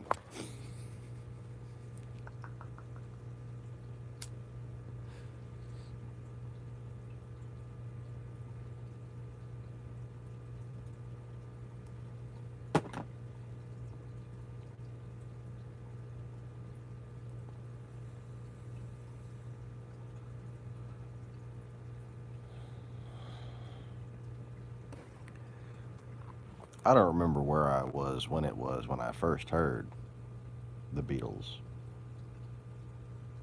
I am the walrus. I am the Eggman. We are the Eggman. I am the walrus. I don't remember. But I remember how high I was. Because it was just blowing my fucking... Yes. You are the Eggman. Oh, we are the Eggman. Oh, he's the walrus? Cuckoo. Oh, that's the sound that a walrus makes.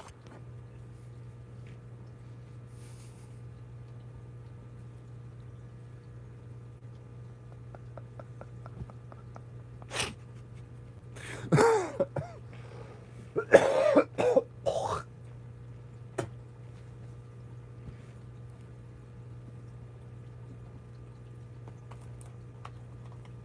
think that was in like my 9-year-old drinking binge. I'm not sure.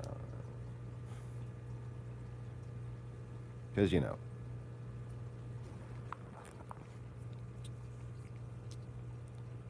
what do you do after your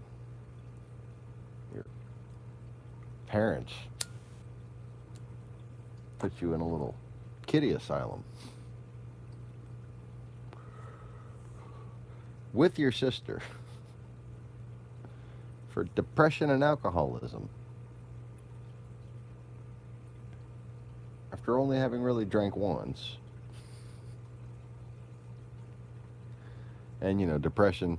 I'm sad because my parents are getting fucking divorced. It's depression. No, that's not how, like, you science there, Chief.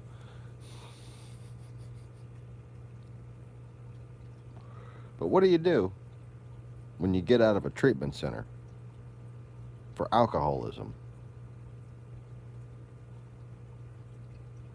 when you never really drank? Well, you start drinking, don't you?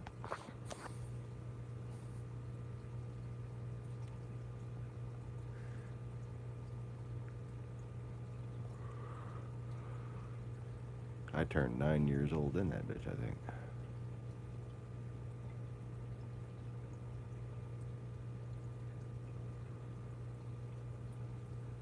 By 10 years old, I was smoking pot.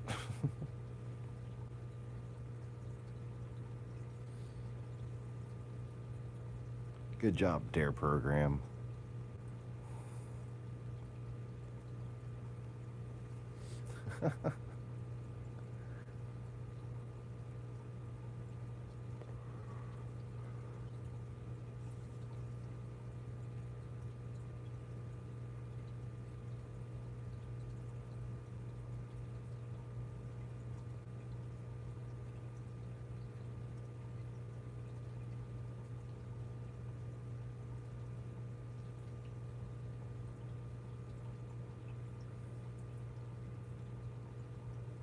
But anyway, yeah.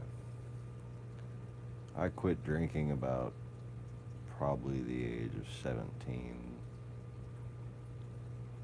Kind of let it go completely by the time I was 19. By the time I turned 21, I hadn't taken but a couple drinks in several years.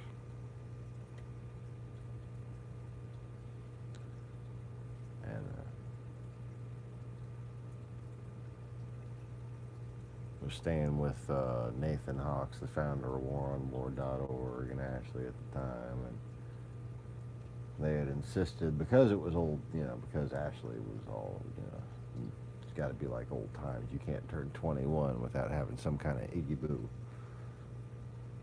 which is what we called sweet wine, basically. Oh, I got a bottle of, I think, strawberry Zinfandel, a little strawberry Arbor Mist white Zinfandel, and I didn't even get down the neck before I was like, hey.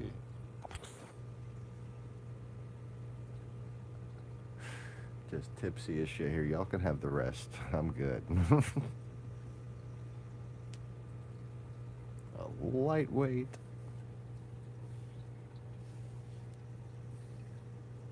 I had been an abnormally heavyweight for a long time. And it was just weird how light of a lightweight I'd become after just a couple years sober. But it was fun. But then, for some reason, I had a hangover. So I'm just really prone to hangovers now, I guess. I don't know. I guess just getting old. I was finally old enough to feel a hangover. Drinking when you're young, you fucking, it hardly matters,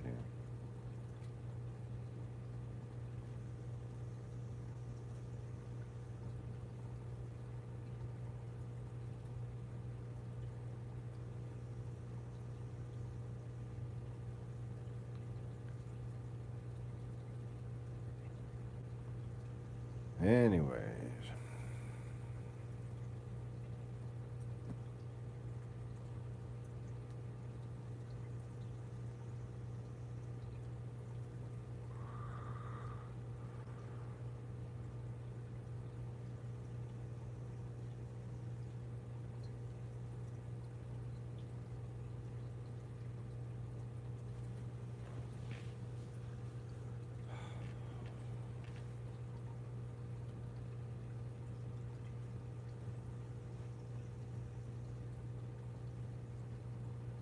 So what would you do if aliens took over your government?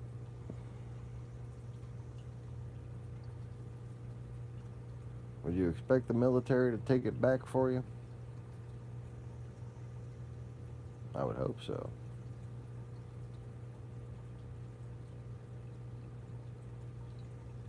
And it's just so much easier to fictionalize and fantasize, hypothesize, if you will, even though you know it's not true, even though you know it's fucking silly. It's easier to picture aliens taking over the United States government and causing all the weird shit, you know.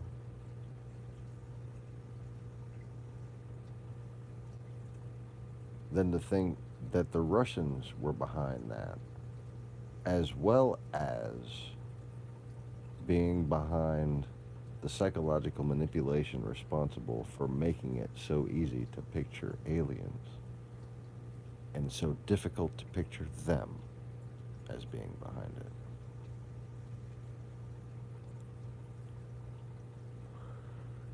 And now suddenly you have a slight grasp of just how good, just how capable they are.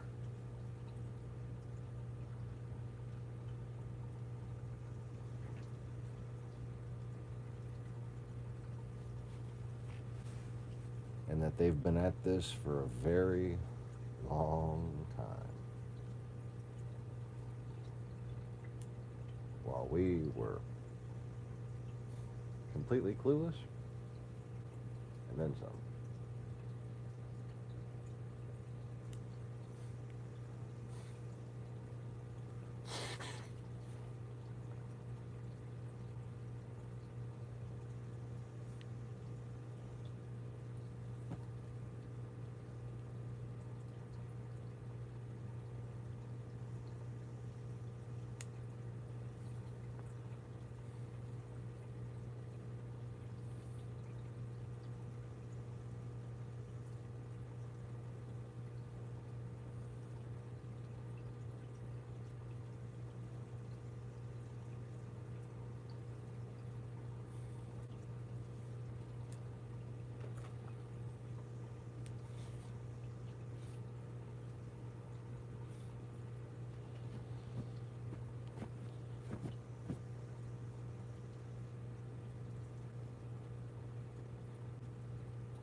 I'll tell you what.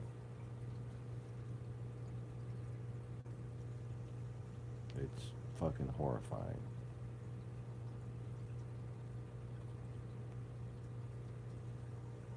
That we're just on the edge of collapse right now. And nobody seems to want to acknowledge it.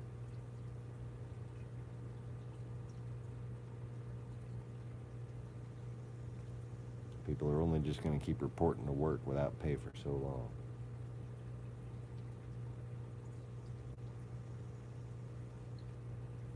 Especially when they have a oath to the Constitution.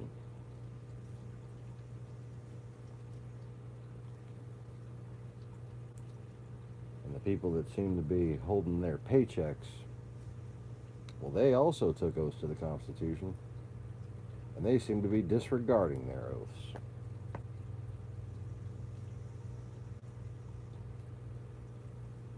lot of different officers who have certain duties regarding conduct of their fellow government employees when it comes to disregarding their oaths.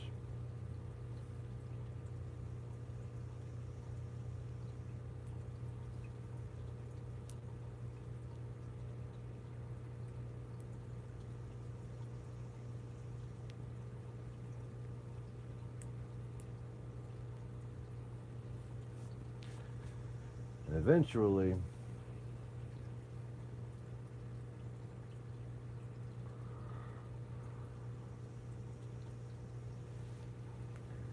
Caesar's going to lead his army home to Rome to get his soldiers paid.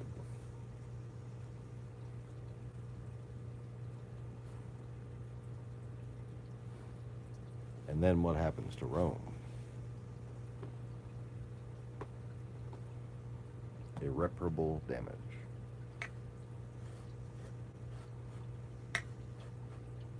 It's funny. That's what the Greeks had in mind back then, but you wouldn't know about that because you weren't there.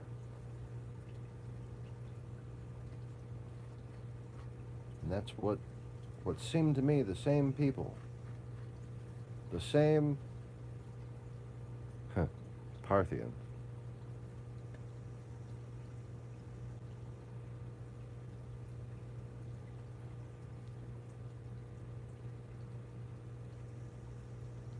have managed to divide us in exactly the same way.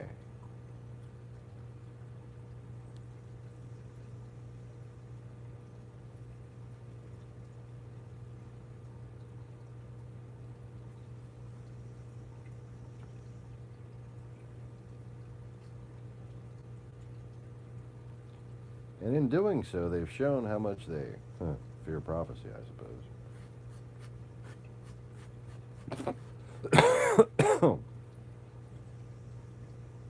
Trying to out-accomplish fate so that it is we, not they, who are the fallen whore of Babylon. Because they have convinced themselves that they, not we, wrote the scriptures.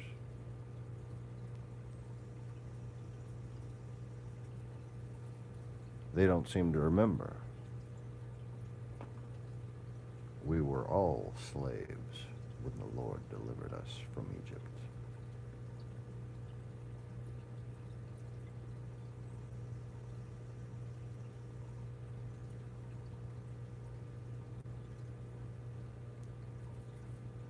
The house of Hazor has forgotten its way.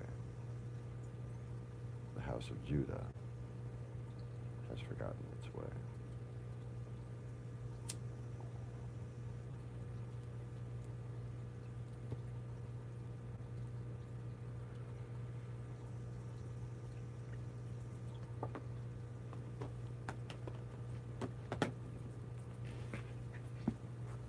And because they have forgotten their ways, they seek to make us forget our ways.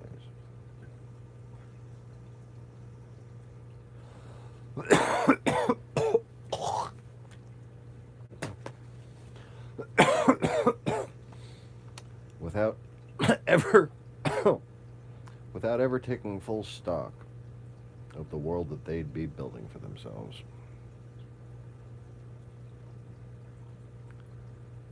But because they don't realize that that prophecy is not their own to begin with, they cannot make the result what they wish just by causing the United States government to fall.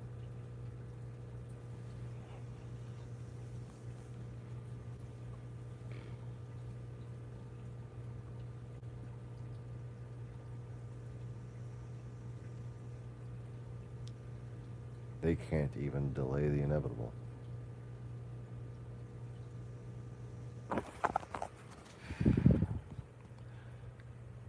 All they can do is what they're doing, which is proving themselves worthy to the cause.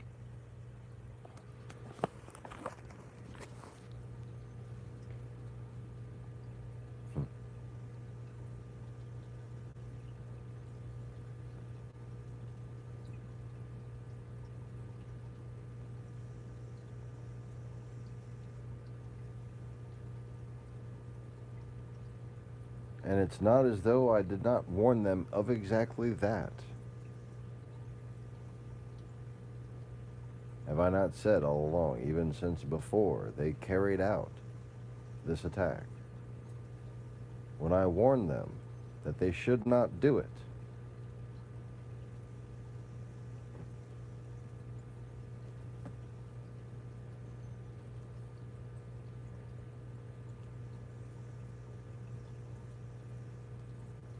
Oh, I knew that they would do it.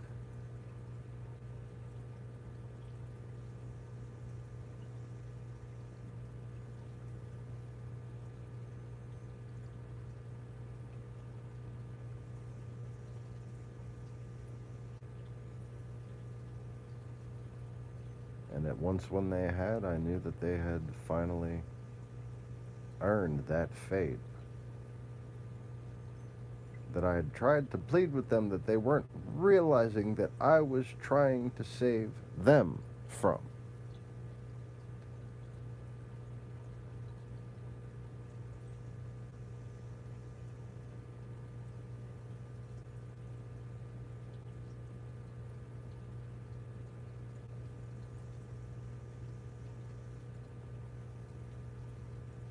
It's too bad the Google collusionary protectors are so calculating and effective in that even they realized that I was not incorrect in thinking that the Russians could handle a little tough love on my part. The Russians, of all people, might be able to handle me talking to them man to man a bit and calling them on their bullshit.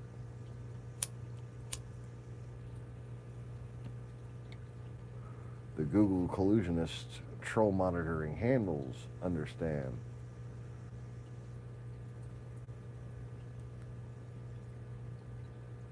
that pointing out hypocrisy has its own power. And that power is universal. It's called the truth.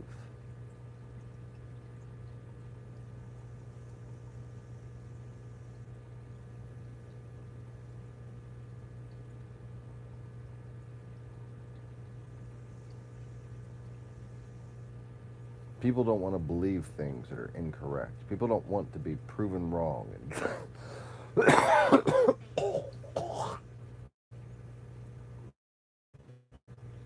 you down the same stupid path.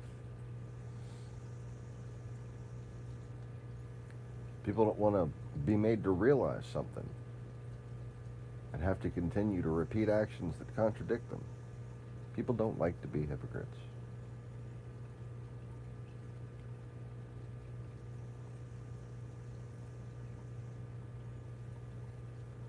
And whoever's watching, thank you for watching. But the reason why it's just you watching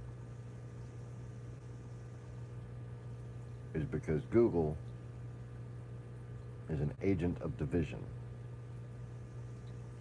And they understand that I could unite even Russians with the cause and righteousness of the West.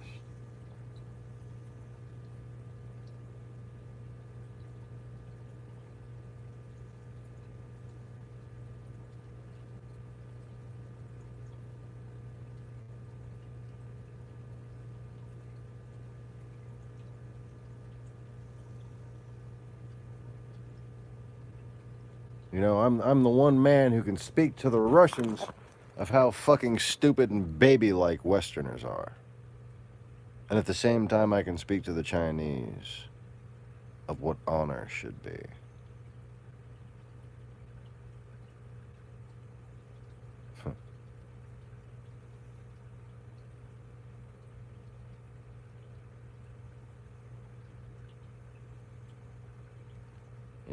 always pretty much gotten along with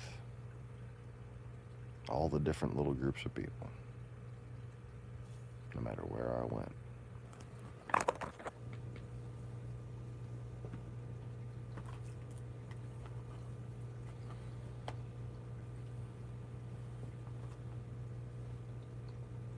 And what I've learned is that everybody's got a lot more in common than they think.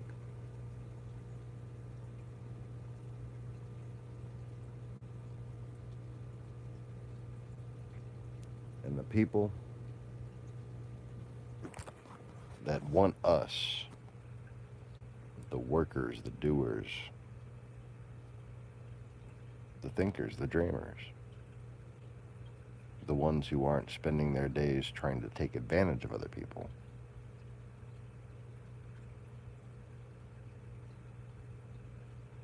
they want us at each other's throats.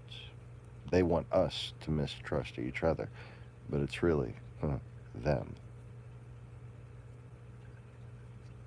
This mafia mastery of the horde that is now completely overtaken what's left of even America's government.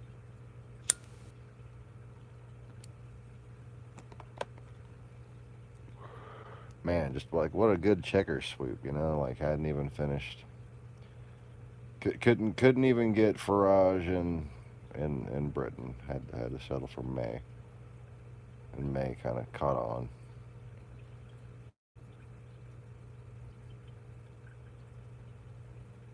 Had to settle here and there across Europe, and then just went for the jugular in America. It's pretty impressive. Got to give them credit.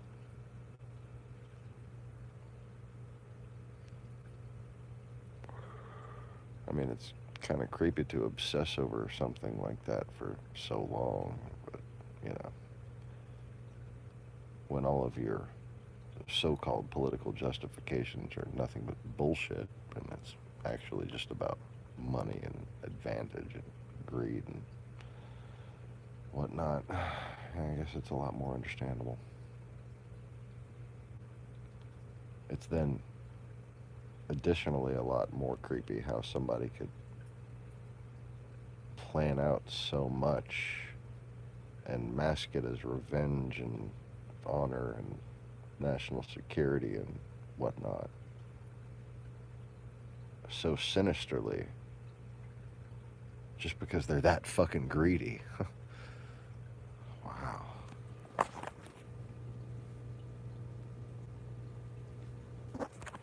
Do you ever think about what was I saying earlier? It's like just a suggestion on how to make money. Fucking building something? Do you ever think, like, Russia's a shitty place? Let's not invade other places and instead build something to make Russia not a shitty place. Yeah, that's it. Yeah, not a shitty place.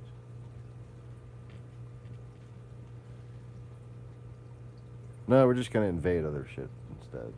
Yeah. Okay.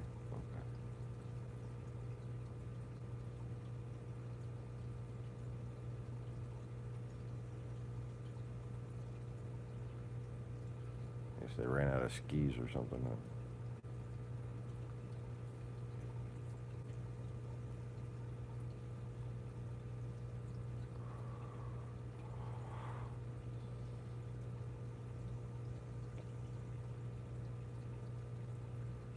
Like you see, what happened was Russia built a big fucking army and tried to take over the world. Just in case nobody remembers that. 20 million tanks. Yeah, that was how many? Not 20,000.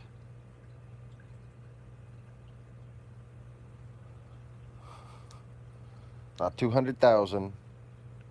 Not 2 million. There were 2 million tanks 2 million Russian tanks in Japanese Manchuria.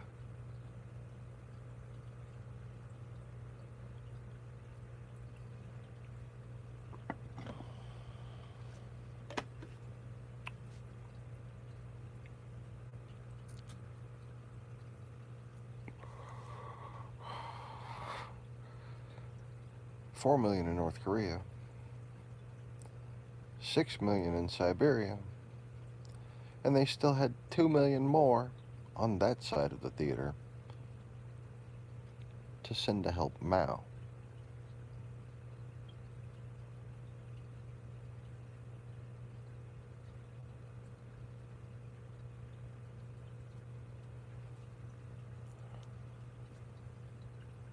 I'm trying to remember the source of that lecture, but it was credible. I was truly astonished.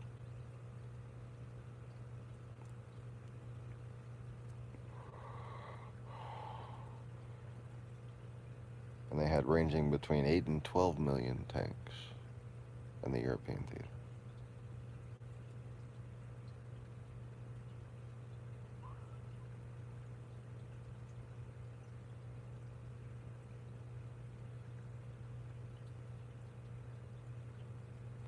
And now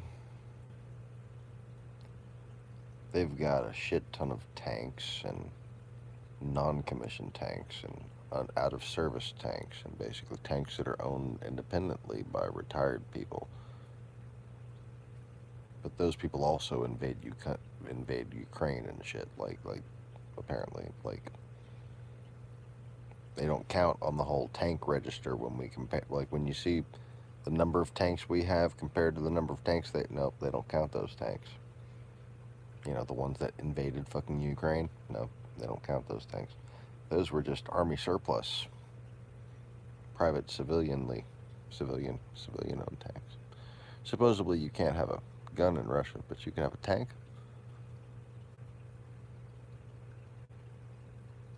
Fuck is that? Is it just a Grozny thing, or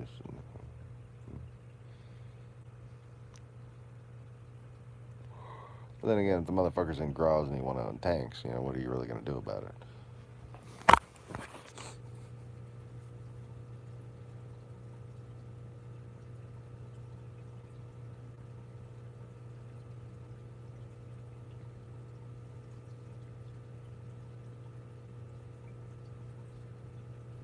I love how Putin still has just a little bit of that Grozny accent. Just like, he gets high-pitched with it, but it still comes out when he gets a little bit irritated. It's funny as shit.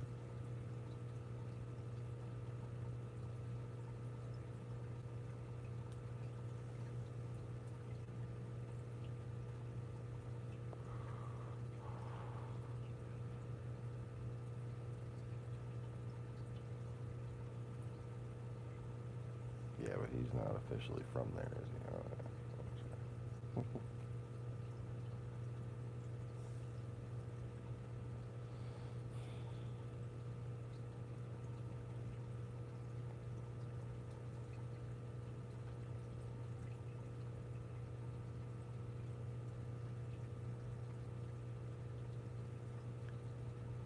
Anyways.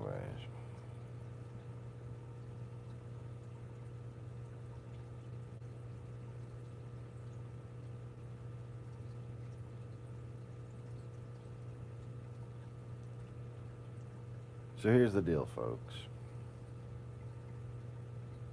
You've got this and that and the other talking head and person taught by this and that institution in previous manners of thought that have largely failed you.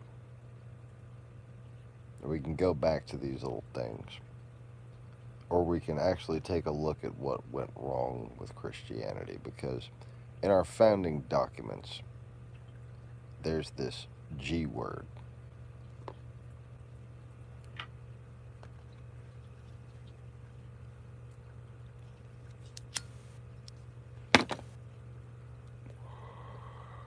And it's not good intentions.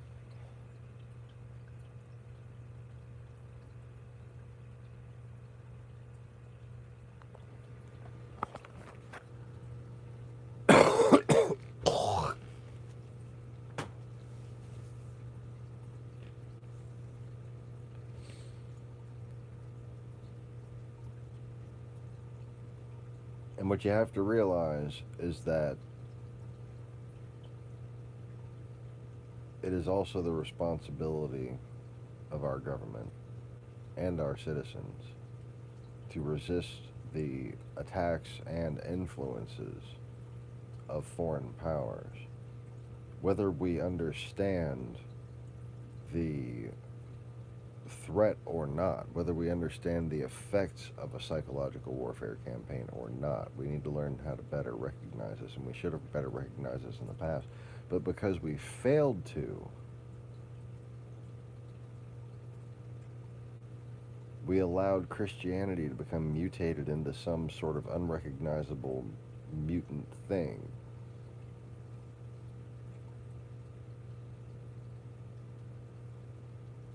And it is becoming more and more sort of a tabloidism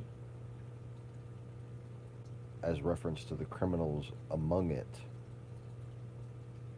as opposed to what those people failed to ever emulate.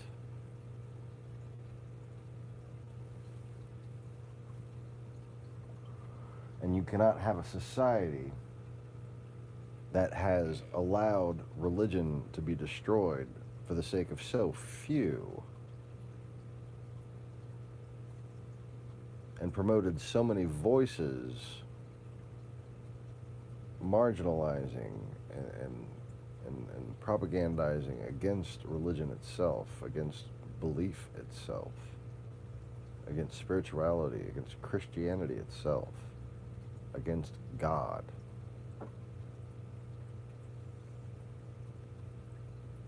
Without invalidating our founding documents.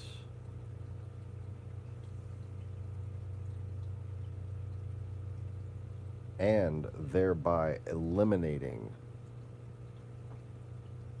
our rights, our inalienable rights, endowed to us by God.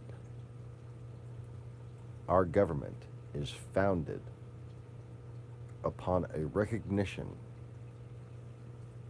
of those rights in order to serve as a protector of those rights. Its purpose is to form that recognition of those rights coming from God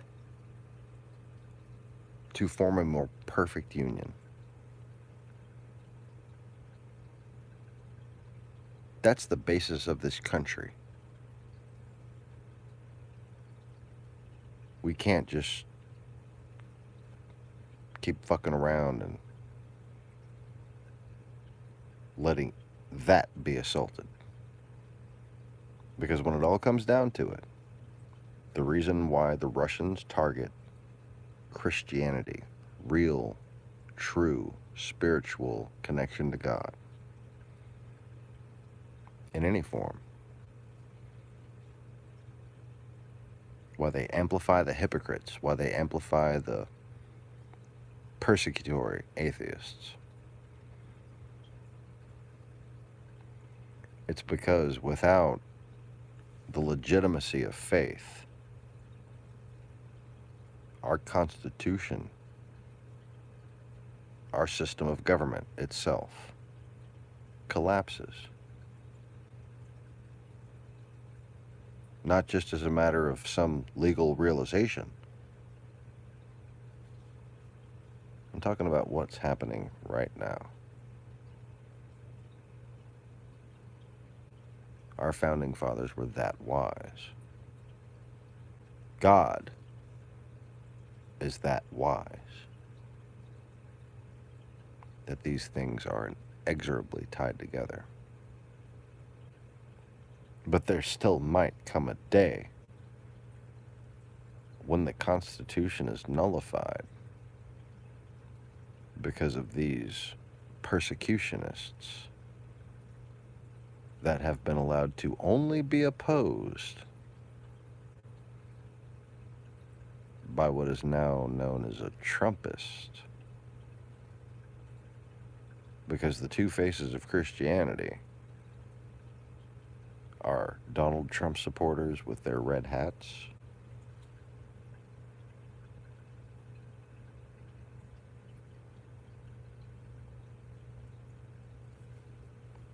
and some lonely old men with their red hats.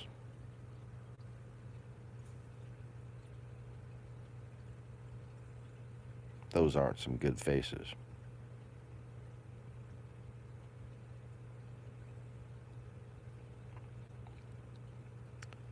And I can see Ocasio-Cortez and Kamala Harris and all these readily amplified by the anti-Christian media characters in relatively short order trying to rewrite the Constitution.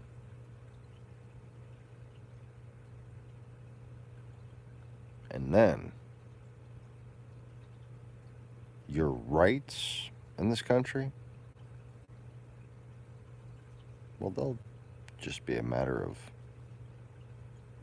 what some people have argued is what's best for you.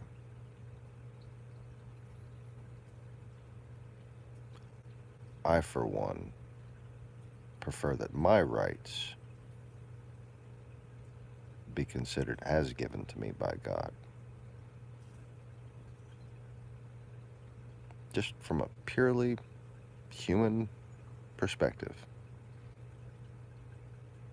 it's just it's a little harder to take them from you that way.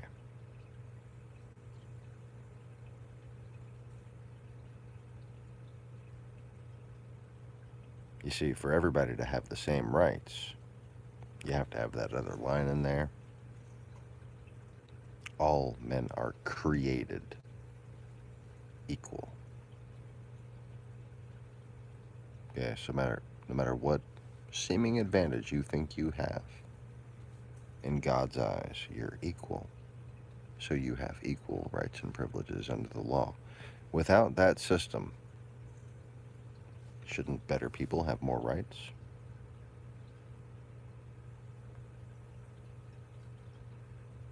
What defines better people?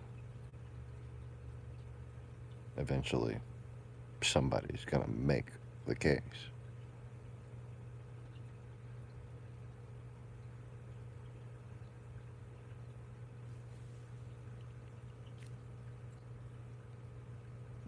They might be waving at each other like this, just to warn you.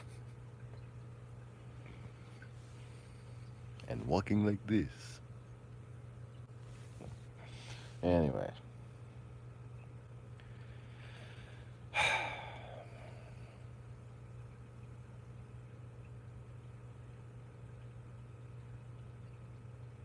So, yeah, not only does Mueller need to act, but at this point,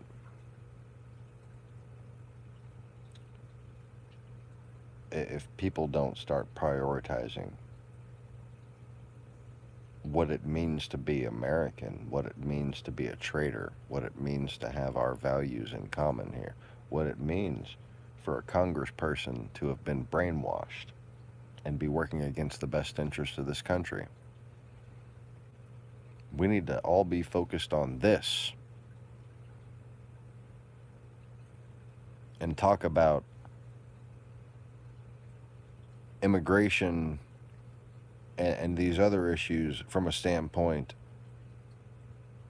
of how we're not living up to what our standards should be.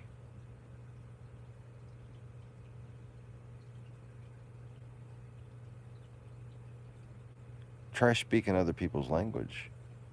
Try talking about protecting culture, our culture. Because our culture isn't worth protecting unless we live up to our own standards. And we can't lower our standards out of fear. Last I checked, if we do that, the terrorists win.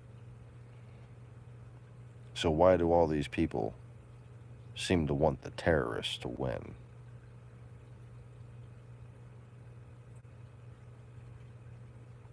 Probably because they're traitors. Just saying. If it looks quacks like a duck,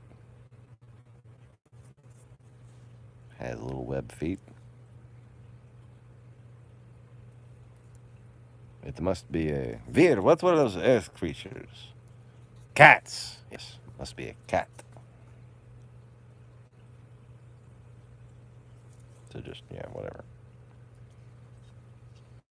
Keep changing the litter box.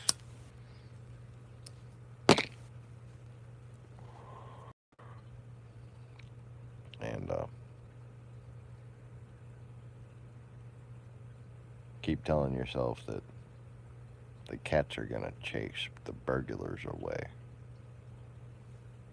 by, I don't know, quacking at them or whatever. I think I'm ready for bed. Yeah.